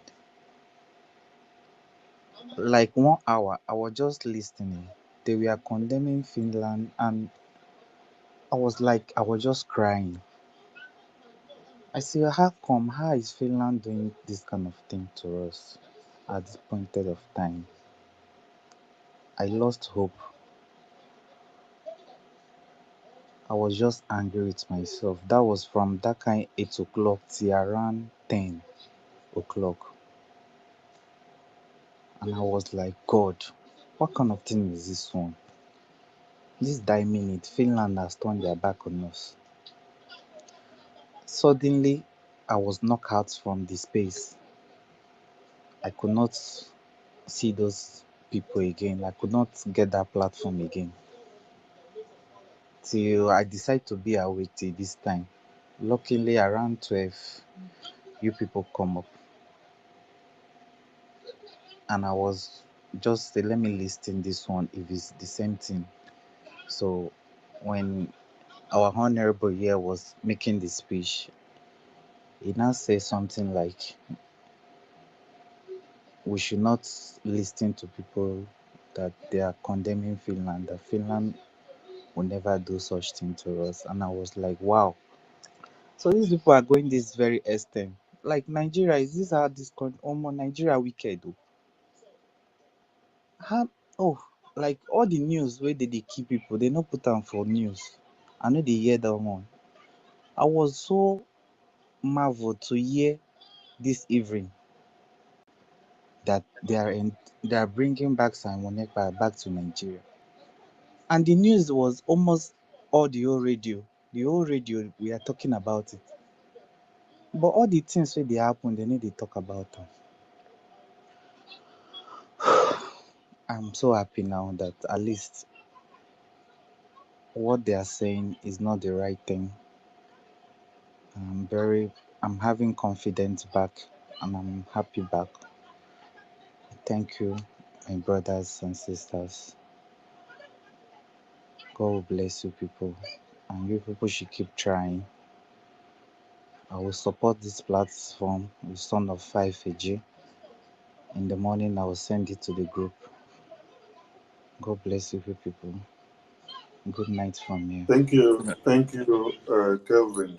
You see, this is the reason why we have to be open on the media to correct some of this misinformation, because just like you said, there are millions of Biafrans that will hear this message, and some people will commit even suicide self. Yes. I swear, I say I was crying. Like, I, ah, Nigeria I terrorist couldn't, government, I can't even breathe. they play mind games because they play political mind games. They study to see the emotions and the actions of Biafrans. They know what they love and what they like.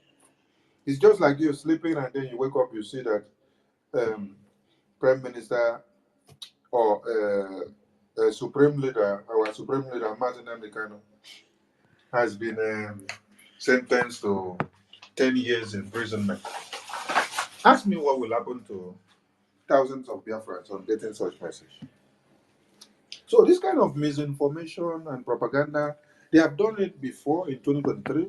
They did it in 2024. Now in 2025, they have to try another one. And they are doing it when they see that the enemies of Biafra within have a reason to create more chaos. So we have to be very, very smarter than them. And we encourage Biafrans in the homeland that when you get any information, don't make conclusions from the Zoom media. Don't base your news on the Zoom media. Come back to the Biafran government media to find out and confirm before you start escalating it, so that you don't drive some people into their early stroke. Please, I beg on everyone. Thank you so much. Yeah, thank you very much. Minister of Ife, Information. please, can I say I'll drop something? you. Please, please, please. Uh, No, no, no. It's go important. ahead It's now. important. Please, please, Biko. Sorry. I just wanna first of all, greet everybody, and I want us to understand that please like what my brother said, Kevin. Before you, I will urge each and every one of us that please, it's always important that you study the spaces you go to. And when you are in a space that you don't recognize, please pay attention to what they say. Listen to the tone of their voice. Check out for the consistency in the type of speeches they make. Check if they contradict themselves. Pay attention what they are saying. Does he kind of like is it kind of similar or aligns with what our PM stood for when he was still with us? And that's where you need all the answers you're looking for. So, like I tell you, our ministers are here. They've told us that please, we should not attack Finland because they are going through due diligence. They are following protocols. And the other camp, they don't get any information from that side. So what are they doing? Attacking Finland. They're trying to attack Finland to make Finland to kind of like jeopardize the relationship between us and the Finnish people for now. And that can in turn affect our PM's case.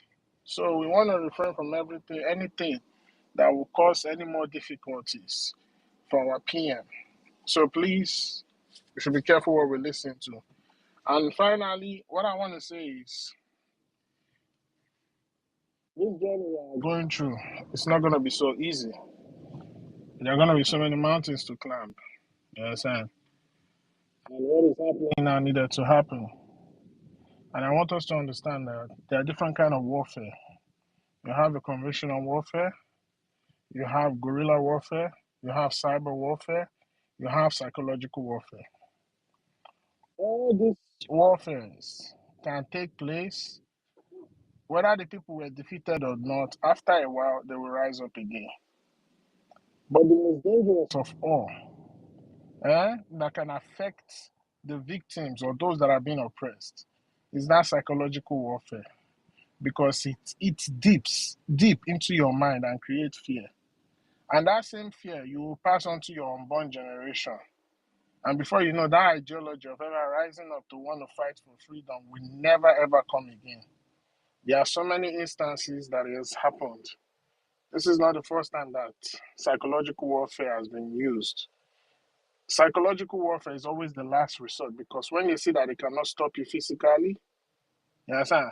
And they see that everything that they have tried to do to fight you, instead you keep resisting, then they will go into psychological warfare.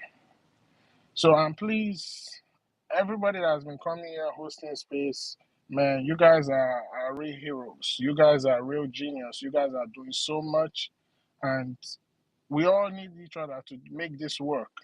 But one thing I want to say is we can never be emotional, most especially if you are right there hosting or co-hosting. You don't be emotional. When you get emotional, the enemies become happy, because the psychological game they are playing is affecting you. You cannot take an emotional soldiers to warfare. You're gonna be beaten, hands down.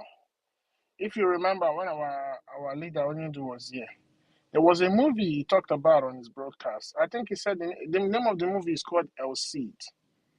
These people were fighting a war, and that their warrior, one of their greatest warrior called El Cid, he died during warfare. But the people preserve his body for a reason, because only the appearance of that great warrior makes the enemy scared. Despite the fact that this man was dead, they had to put him on the horse to go into that warfare. And when the enemies saw the man on the horse, like charging towards them, the enemies didn't even know whether he's alive or dead. But you see, the fear of that great warrior put a psychological attack on the other camp. And before you know it, the people defeated the enemies. Psychological warfare is very dangerous, and we are not going to play into it. But if we continue to show, well, we are all human beings, you understand? We could get emotional, but you don't want to let the enemy see that. Instead, we want to show them determination, persistency, resilience. That will give them more headache, because they will see that they cannot break you. And we don't want that. We don't want to show them that right now. And finally, please, the last speaker that was speaking, I didn't mean to come at you like that, but sometimes when the person coordinating the space tell you, please, it's okay, don't go that line, please respect that. It's for a reason. All these ministers here are the representative of the people. These ministers were elected by the people. They have the mandate of the people. They are the image of the people right now.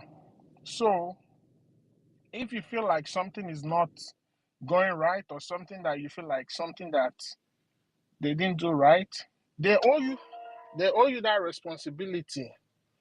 They owe you that responsibility, you understand, to answer to you. But you don't want to come in the open space like this and start questioning them or start advising them on what to do. No. Their numbers is there. There's a way you can reach them. Reach out to them. And whatever concerns you have, you relay the concerns to them. You don't come out here in a public space and start making it look like our ministers don't know what they're doing. Please. This is just for future's sake. So that's what I have to say. I just want to say thank you for this opportunity. And those hosting the space, thank you so much. Yeah, so I need my mic. Yeah, thank you very much, counsel. Mr. Megabyte. Mr. Megabyte. Okay. MID. Yeah, thank you, my brother. Yeah, I wanted to use this opportunity to answer our sister. There was a question that our sister asked our sister Biafran vision, and is in addendum to what our Minister of Communication and Digital Technology has answered already, which is for us to be current on what is called, or what is happening in our land, the confirmation of Islamization. The confirmation of Islamization in Nigeria, which is trying to spread to Biafra land, God forbid. Let us put it in a clearer term. We know that the country known as Nigeria is divided in North and South. We have been noticing that Islamization has been conversant in the Northern Hemisphere, notwithstanding the old history of Ottoman Danfodio invasion from the Badagry in 1804-1808, the formation of the Caliphate, which is something very alien to us. Today, they have started again. And our leader, Nnamdi Kanu, have been telling us that they are coming. As I quote, Fulanis are coming, they are coming. They are having this long-term Islamization. Today, Sharia is being institutionalized. Let us put it in that terminology. In the southern part of that country, starting from EKID state, which is at our backyard, our people must be preoccupied in this. Our people must be worried about the current trend of Islamization. Today, Sharia court is in EKID state. Those who think that Islamization is not real, it is real. Let me send this message to Christians. Christians in Biafra land, know you that Christianity model in Europe was meant for the survival of the Europeans, not for them to go to heaven. Unlike the teachings of Christianity in Nigeria or in Biafra land. In Europe, Christianity or Christianism was for the people of Europe to be able to survive and become civil or civilized people. Today, in our supposedly country,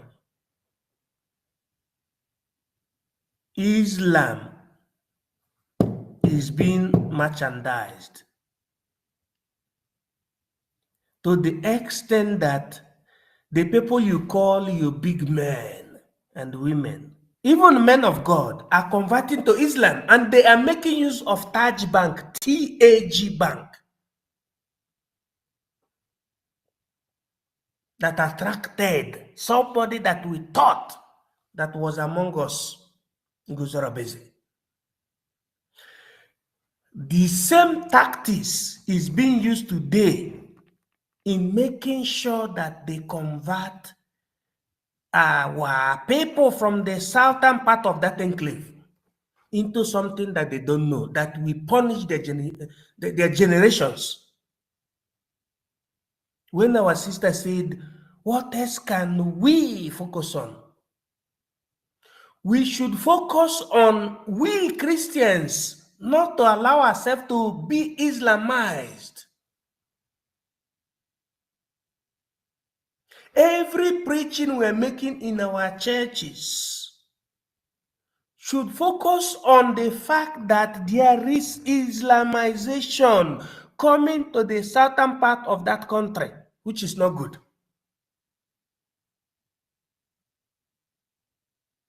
In Biafra land, it can never happen.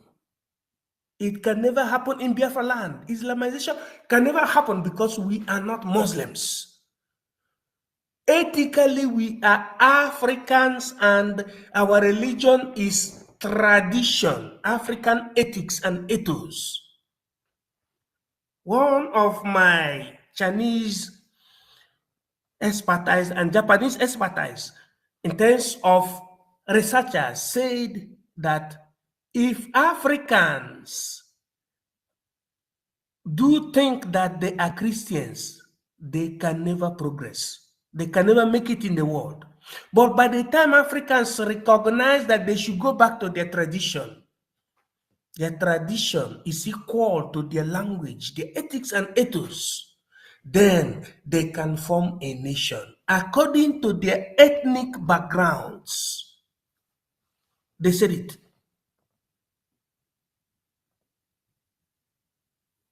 So, our people should simply understand that this fight for the liberation of the sovereign state of Biafra by Ojukwu, our eternal leader, is the only way that will lead us to be human being in this world. Especially not to be Islamized, because it is never possible for an original African man, what you call Aboriginal African man, to become a Muslim. It is not possible. Because ethically, Muslim is not African. Now, by the time we know that, let us all garner our efforts, our intellect, our know-how, our religion into liberation. There is nothing again we're doing in this life. That is the reason why we are awake from morning to night, evening, and the Abba time. Because we have to become a nation. And thank God, our leader, Mazi Nnamdi Kanu, after Ojukwu and Wazirike, show us the way by his preaching. After Nnamdi Kanu, we had our Prime Minister, Mazi Simon Ekpa of Arco Temporalis. Today, we are having the act, or what you call acting Prime Minister, Mazi Ogechukwu Nkere, who is piloting this particular liberation diplomatically for us to be a liberal nation, so that as they are Islamizing Nigeria, northern part, we, the Biafrans, will become an independent nation. Because those who understand the way the Westerners see us will understand that there is a need for us to have our independent nation, Biafra. Because without Biafra, everybody in Nigeria is regarded as Muslim. Whereas we are there making noise, thinking that we are Christians. You are not a Christian, hence you are in Nigeria. You are not a Christian. You are a Muslim at the sight of international community. Because the Abuja Declaration of 1989 confirmed to us Nigeria territory as an Islamic state. That's why they brought Sharia as a confirmation. Code placuit regem lex abet vigorem. Now, what they are trying to do is to confirm that Abuja Declaration under OIC, meaning Organization of Islamic Cooperation. But Christians don't understand, because The model of Christianity in Africa, especially in Nigeria, made pastors and reverend fathers to be thinking that the word of God is merchandised, is individualistic. They have no element of agenda of nationhood. That's the reason why they tell you it's not possible for Nigeria to be Islamized. It is very, very possible, because under politic, they have declared Nigeria as an Islamic state from 1989. Abuja Declaration. In 1989, I was in the army barracks in the secondary school. And the General Babangida Badamasi declared it. It was called Abuja Declaration. Then all these mushroom pastors will be coming out dishing word that doesn't understand. They don't understand anything concerning Nigeria or politics. You have Taj Bank. You have OIC, Organization of Islamic Cooperation. They have Taj Bank. Where is Christian Bank in Nigeria? Christians don't understand. At the same time, they fight against their fellow brother that is fighting for freedom. Reverend fathers, let me stop there. Our sister, what we are focusing now is for us to be liberated. Not Ngozi Orabeze. Ngozi Orabeze doesn't understand anything. Because if somebody who is calling herself Deputy Prime Minister, which does not exist, does not understand the base of the formation of the word Prime Minister of Biafra, and at the same time does not understand the meaning of what you call the charter, which is the foundation of anything you're doing positively concerning Biafran restoration. What does it mean?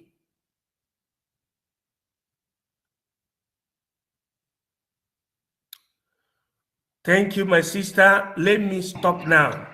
God bless you. MID, can I add something, please?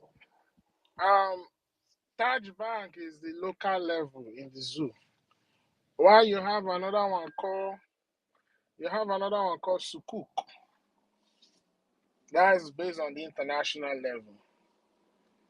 A lot of Let me tell you the meaning of Sukuk. Let me tell you the meaning of Sukuk. Wait, my brother. Let me tell you the meaning of Sukuk. Can I go on? Go ahead, sir. Sukuk is an Islamic constructional project being orchestrated for African Mujahid countries to follow suit as a replacement of what you call,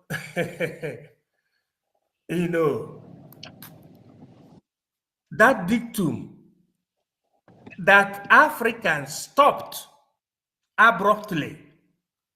What is that dictum? That African stopped abruptly. It is called Ruga. Ruga means a kind of very, very negatively Hellenic system of claiming of lands through the marauders. It's like you want to use this system that will be hiding from the know of those who went to school. Ruga. But Sukuk is for academic aspect, which means you can confuse people through deception, thereby saying that, look, you can, that is, we will construct this road for you, or you can get money, loan from our bank. But when you get, or once you get that loan from our bank and construct that road will be recognized as the project of Sukuk. Am I right, Ekwensu?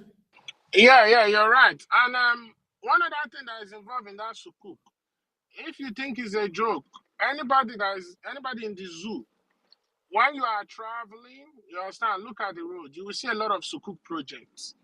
You understand? So what they do is they compel your governors to go there and borrow money. They borrow ridiculous amount of money with next to nothing interest rates, and they are supposed to pay that money back within a certain period of time. They can give you 20 years, they can give you 15 years, depending on whatever they negotiate. And of course, you know your governors, the zoo governors, they take all this money and embezzle it. They don't use anything for it. It was what Umar was using to build all those so-called shenanigan flyovers he was building in this thing, in old Ebonyi State. And after that period of that contract clause, if the governor doesn't pay back that loan they take, of course they know they're not going to pay it. Automatically, the land belongs to Sukuk. So systematically, right before your own eyes, that's how they take your land. And when you go to go and argue that how is that possible, then they will bring out the paperwork, the contract paper that your governor signed. And when you try to fight it, then they will ask you, didn't you vote these so-called people into power? Were they not your mandate? So what is going on in the zoo is not a joke. That's why we need to get out. Systematically, all the land, most especially in the West, in the East, are being funded by Sukuk projects. That's why we need to do what we need to do and get out. Thank you. My brother Kwensu, Chukwumeze, I want information, please. Oh my goodness. When I see somebody that understands in things that we say Biafra, I do laugh. I am His Academic Highness. My sister, I'm still talking to you, Biafran Vision. We Christians, we don't understand that we are not in charge of government. We don't even know what is meant by government. You see, I was trying to explain the Islamic tactics. I'm not even going to the history. Then my brother Quincy anticipated the sukuk. We will study very versatile. When we say bazaar, what do people understand by bazaar? Bazaar is not an English language, but to you Christians, to we Christians, I am a Catholic, okay? They made us, the Christianism in our land made us understand that bazaar is good something. But I'm telling you that bazaar is an Islamic terminology. Ekwensu, am I right? If I talk now, they say I'm attacking, but I won't say anything. Let me keep Okay, quiet. stop. Stop. I'm coming again. There is another one, another terminology, Islamic terminology that we have been using without we knowing, just like the bazaar. We say sukuk. There is another one. I said Taj Bank before, but there is another one. Mujahid. Mujahid. Some people will be taking that title, that as a title. Mujahid is not a title. It means simply Agberu. Agberu in Islamic terminology means set of people that are being used for the conquest of their own brothers. But in our own enclave, you see somebody saying, I am a Mujahid, Asari Dokubo. For example, you think that that is a big man? No, just like when they say Alhaji, it's the same thing, or Sarkin, it's the same thing. If I start speaking now, people will think that I'm a Muslim, like Allahi Lala. Opposite of Alhamdulillah. These are the things that they used to confusing our people. The best we need to do is for Biafra to be an independent nation. There is another tactics that they use that is called taqiya.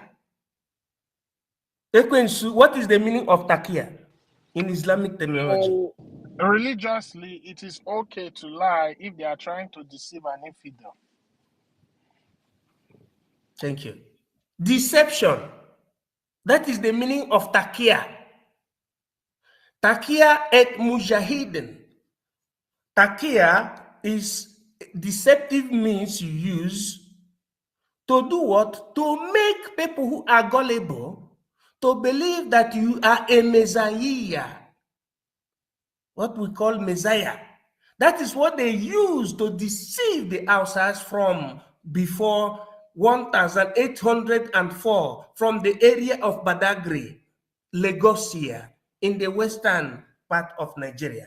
And in the northern part of Nigeria, in the area known as Gobi, or what you call the Sokoto state.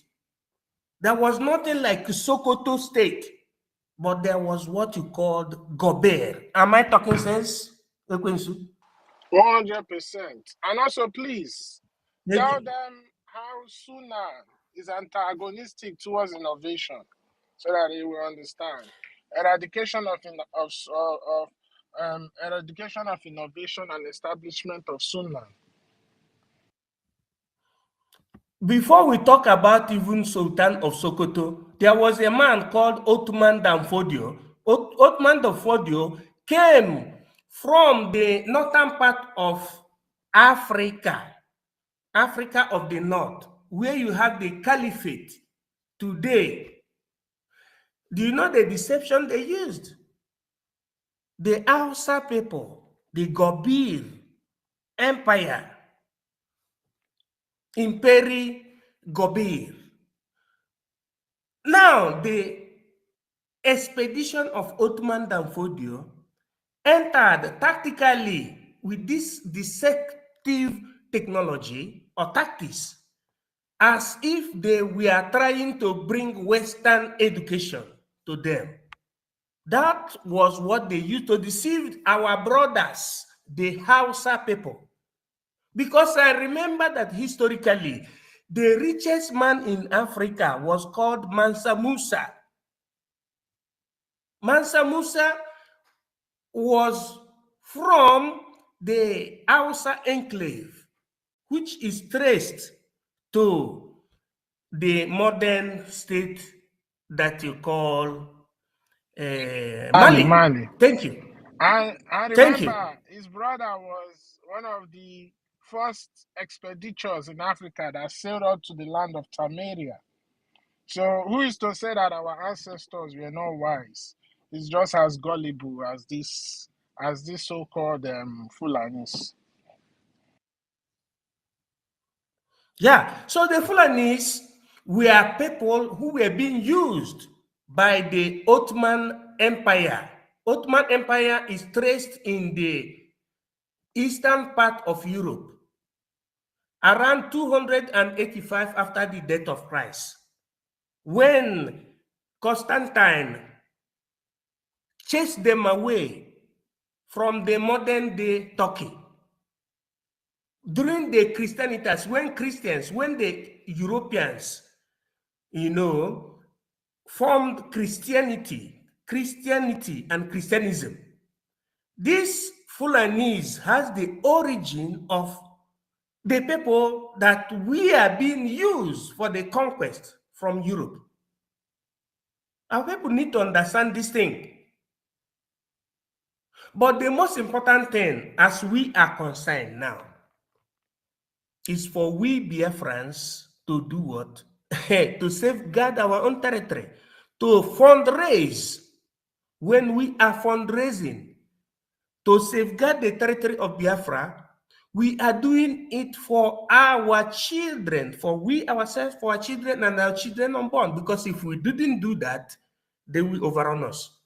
Christians from Europe did not give them an iota. I can tell you historically that when they formed the jihad, the Muslims formed jihad at Mujahideen. Christians formed what we call the crusade, Prospicant Europensis Arabum Ordinata, Pascensis 1795 after the death of Christ. Christians formed the crusade against the Muslims, the jihadists, but jihadists formed the jihad against Christians. Here in Africa, I think that you just be like that praying and the miracle will happen. No, jihad means armed conflict. Crusade means armed conflict. If you are a Christian, you don't know the meaning of armed conflict. It means that you have not started. But that is by the way. As it is concerned now, in EKID state, go to EKID state, you see that there is Sharialization. There is Sharia in EKID state, southern Nigeria. In Nigeria, after Abuja Declaration of 1989, Nigeria, that's supposed to have one constitution, became a dual constitutional nation. Very, very wrong. That's why you have penal code in one part, and in the other part, you have another code. Is you know what is happening in the country?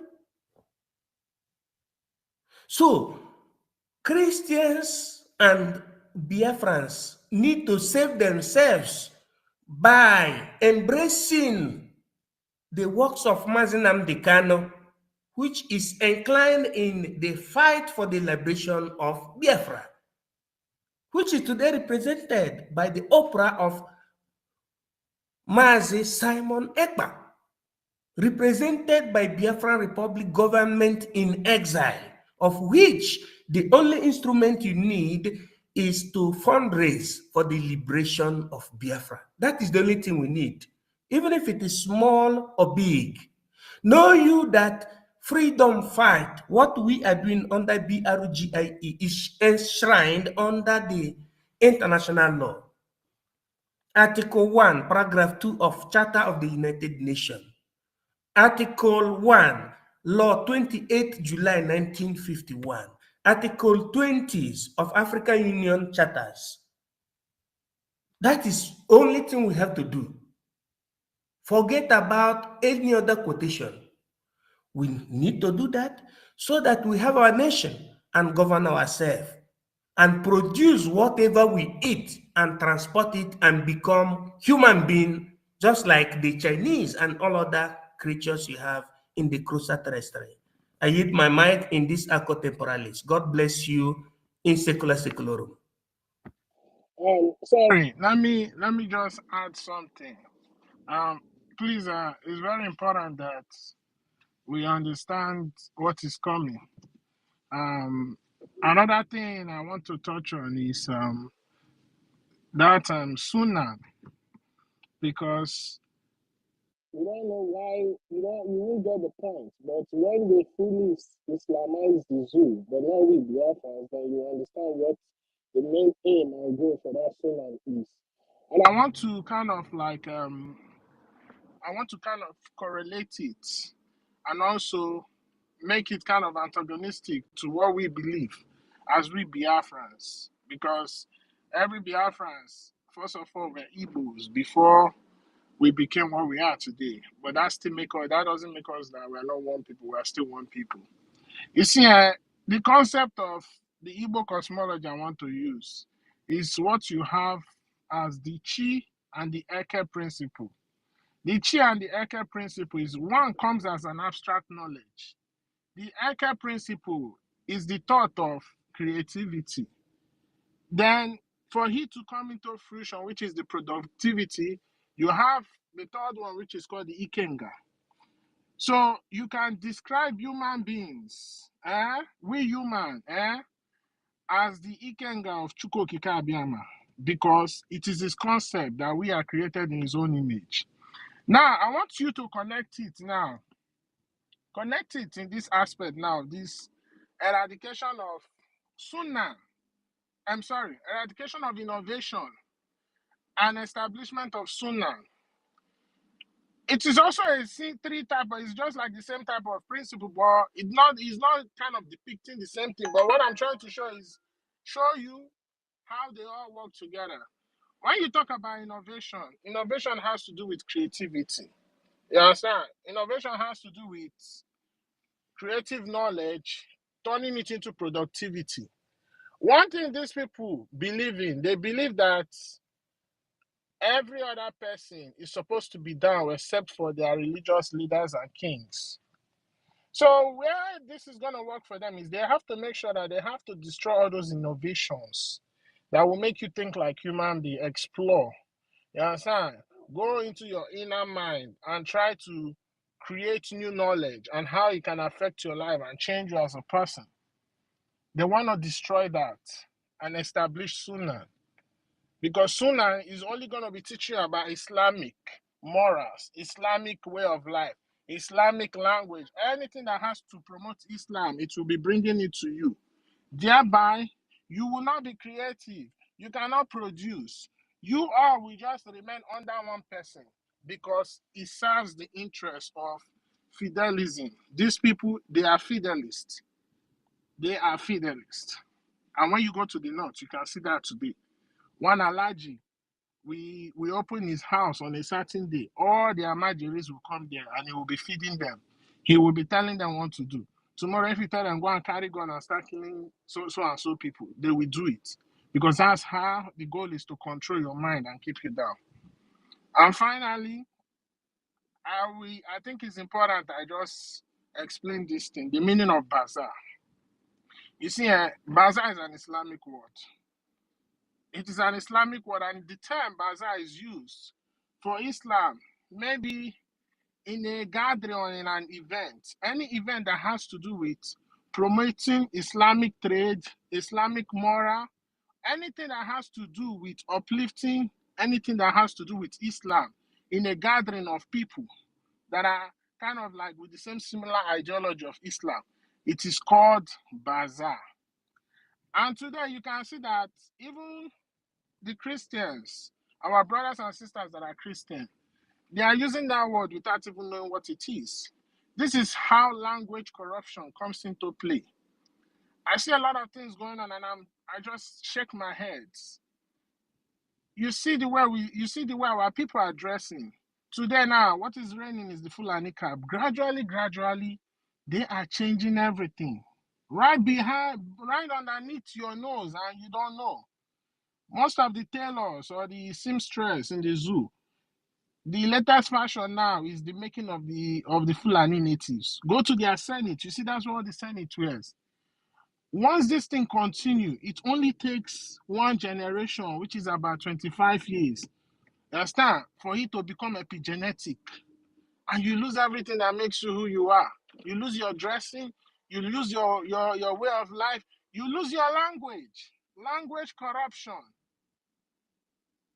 Is there anybody now that will tell me today they speak Igbo without putting English in it? It is called language corruption. Over time, it becomes part of your language. The word Oyibo, where do you think it comes from? It came as a result of language corruption. So it is important we go back to who we are so that we can preserve what makes us who we are. Because the only way people can succeed, you understand? First of all, you need to find yourself, identify yourself, know who you are before you can start exploring, you understand, the capabilities within you. But so long as we don't have that, or we don't have an environment that encourages that, we can never thrive. We will not thrive. So the zoo is not for us. Biafra is all we need. Thank you.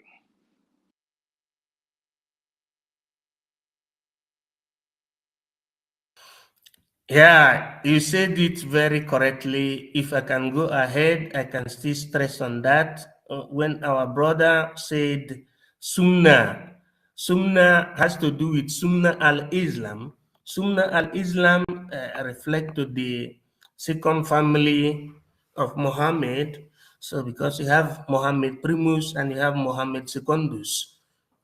Muhammad Primus is the Shaykh al-Islam that has to point to the first prophet, the first prophet that points to Africa of Addis Ababa, you know, the one that preached about Yeshua, that was to be stoned to death. Then he ran to Addis Ababa and saved his life.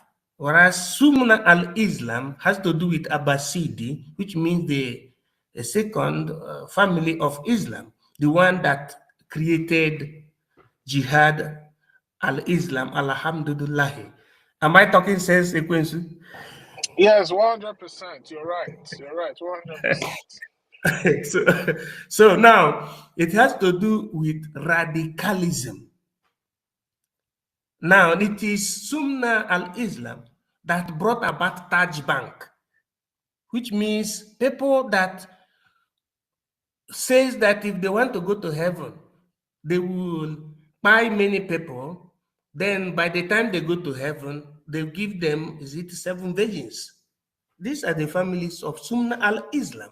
And they are the one that is affiliated to Muhammad Buhari that are ruling Nigeria. Now, another spectrum is called Wahhabism. Wahhabism has to do with the family of intellectual Sunni al-Islam. You will continue studying it, you can never understand anything because that is Islam. But what is our own concern is our own African cosmology. But how can we Africans, we Biafrans, understand that our cosmology is what we will use to form a government and have ourselves been liberated? That was what, or that is what Mazi Nnamdi Kanu saw, and he started fighting for freedom. Many people that studied Domina Igbo, but they did not understand the need for us to be free inside that Omenala, are getting it very wrong.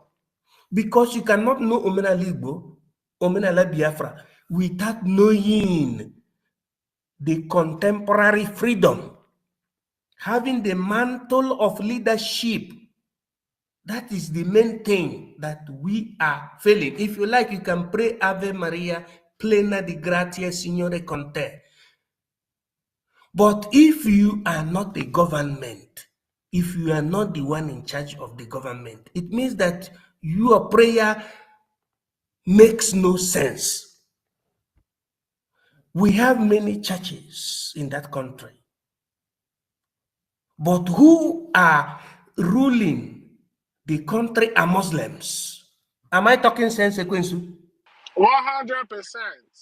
And Now, what is the value of Christianity if in the country called Nigeria, who is ruling it is a Muslim, and it is Wahhabi and Sunna and Islam and mixed with Shiite? What sense does it make for a Christian to be making mouth that is a Christian inside Nigeria? Does it make sense? No. It does not make sense. The only thing that makes sense is Biafran freedom. By the time there is Biafran freedom, all of us will come together. Be you Christian, be you, traditional worshiper, be you Jewish, we will come together and harness our society, organize our society in our own reality. Then we will be free. We will be like the Europeans. We will be like the Chinese. There is no other magic there apart from this freedom. If you like, you can say you are a reverend father, pastor, this and that.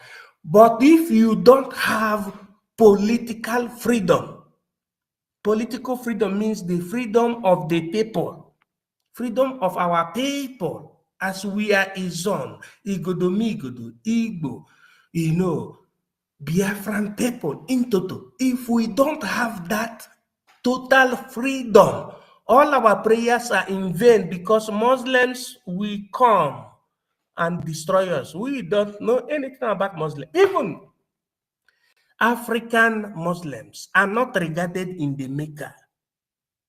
The Honorable Minister, one thing I want our people to know is You see, one thing I admire about the Caucasians, yes, one thing I admire about them, they are more concerned about controlling the situation. They are very concerned about controlling the situation because he who controls the situation controls the authority. While we in the COG, we are only concerned about the dividends of what comes out of the situation. You understand? That's why the Caucasians, they will strive to be at the helms of power. Why the black man is just all about, oh, come get butego, riches, riches. But you don't know that those in authority can take away the riches from you. So we need to start changing our minds to be in control of the situation. And that's why we need to have control of our own politics, political freedom. And then, Political freedom, yeah, and exactly. then we can decide how we want to be governed. Because one thing that made China progress the way they are, it's not just because they sent a lot of their people outside to Europe and everything, you understand, to go and learn about technologies. They brought it back home, and also with their population, they kind of devalue their currency to give the world cheap labor. No. The origin of this success they enjoy today is, first of all, knowing that who they are. They identify themselves as one people, one As culture, a people. yeah, one Thank culture, you. one language, even created their own alphabetical writing. Yeah. Anything that they are doing is always going to be in unison. And that's why it is very difficult for them to even sabotage themselves, because they have that unity of purpose. And to the zoo that are still to the people in the zoo that are still acting ignorant, one thing about Islam, this is a religion of war. Even after they Islamize the zoo, you will see that the Shias, the Sunni, the Wahhabi Muslims, they will still be fighting, because it is all about dominating the others. That is the mantra for them. Who will dominate who? So we are not that kind of people. We are Republican. Everybody live their life, you understand? As long as whatever you're doing is in accordance with the law, then we are all good. You understand? So the mess that is in that zoo is just too much, and we need to get out of it. Thank you. We must contribute everything we have for the liberation of Biafra. For a liberation tax. That is the only thing. Without the liberation of Biafra, in 5 years to come now, all the churches you have in your local areas will become mosque.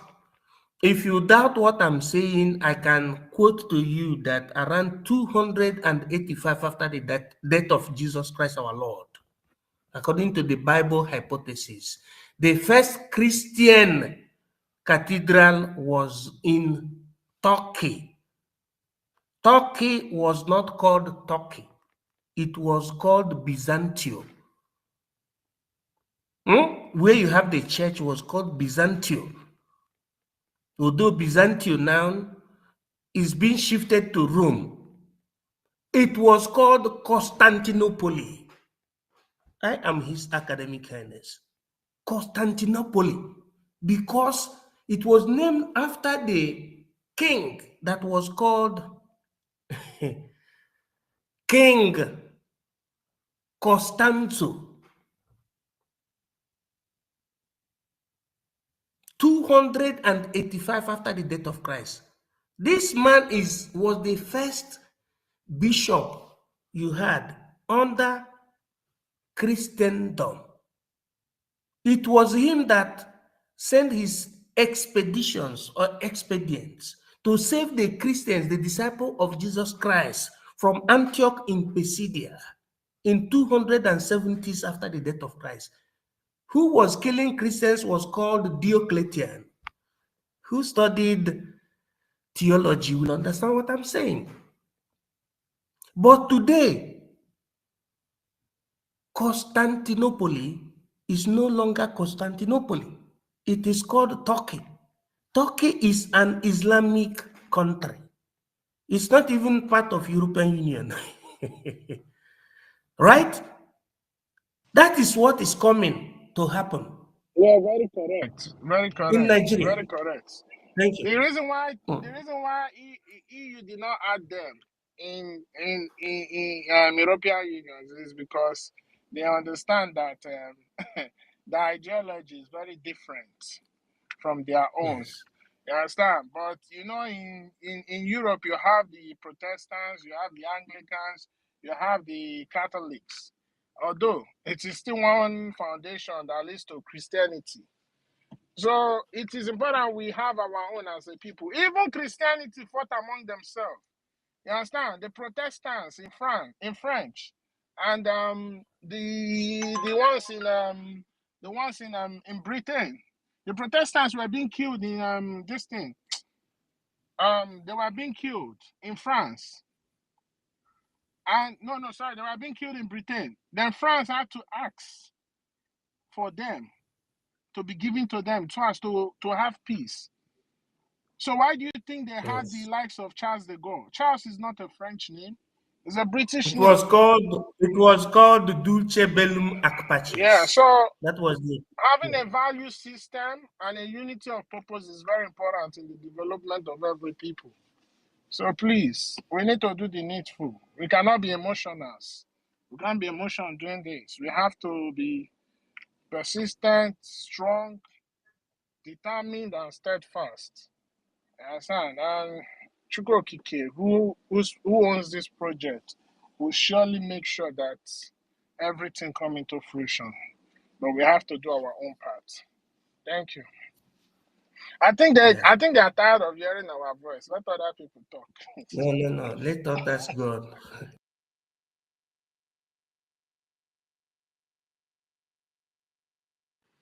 Ife, are you there? Mazi Ife.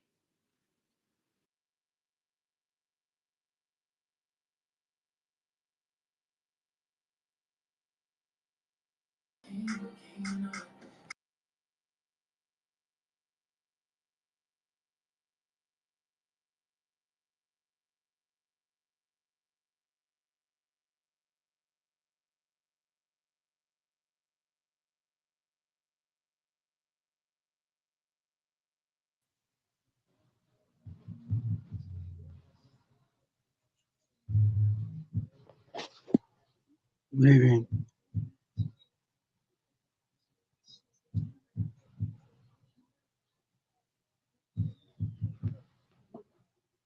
Yeah, you can go ahead. Ife, are you there? Who brought him up? Ife, are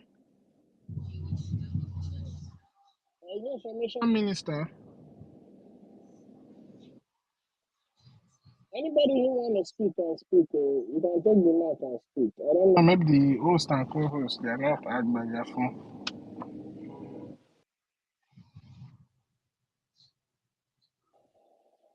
Go ahead, Reginald. Reginald, go ahead. Okay, good morning, sir. Can you hear me? Yeah, we are carrying you. Go ahead, sir. Okay, I'm currently speaking from Lagos in Nigeria. I'm in Nigeria. I really love you guys' program. I love your program, seriously. I'm a Biafran, so I just love the program, and I'm support of Ogenkere, that is our Prime Minister. So I know he's the one to really like leading Biafran. He's the APM, acting prime minister. Yeah, that is the leading Biafra right now, and Biafran should support him. He's doing the right thing for Biafrans. That's what I have to say. Thank you.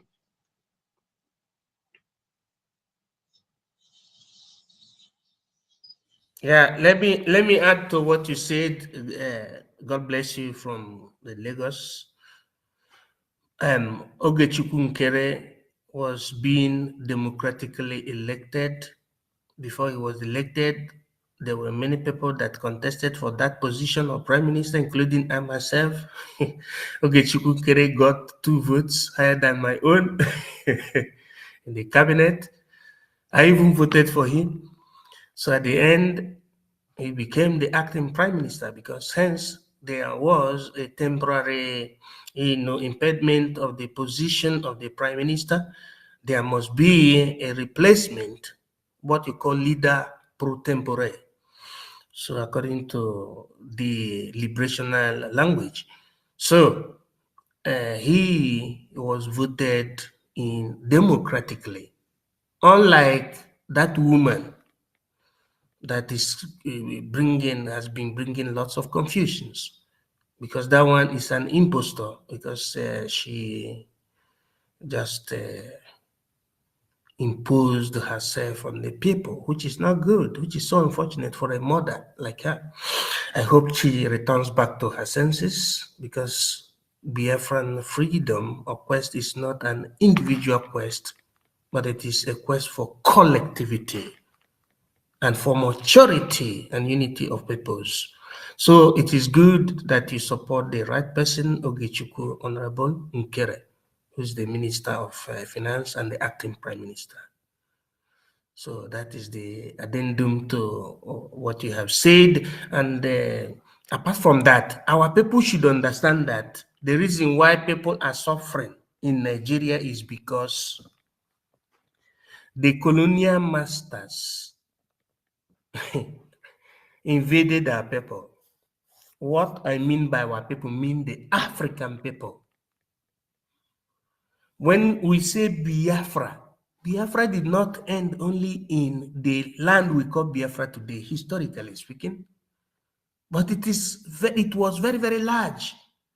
You see Ghana, you see Togo, you see the area you call Gabon. All those areas are Biafra. When the white men came, they were looking for bite of Biafra, because in Biafra there was manufacturing sector. Are you still hearing me, my brother, from Lagos? Yes, I can hear you, sir. Around 1821, you can hear about the bite of Bonny, you can hear about the bite of Biafra. You can hear about the people you call the Nana. You can hear, Nana means Nana. And you see here that name in Ghana. You can hear Ovarawell in Igodomigodo. You can hear King Jaja of Opobo. You can hear our brothers from the hinterlands of the area you call the current Cross River State or Akwa Ibom. The Germans even stationed their ship and the establishment in Akwa Ibom, because our people used to produce palm oil.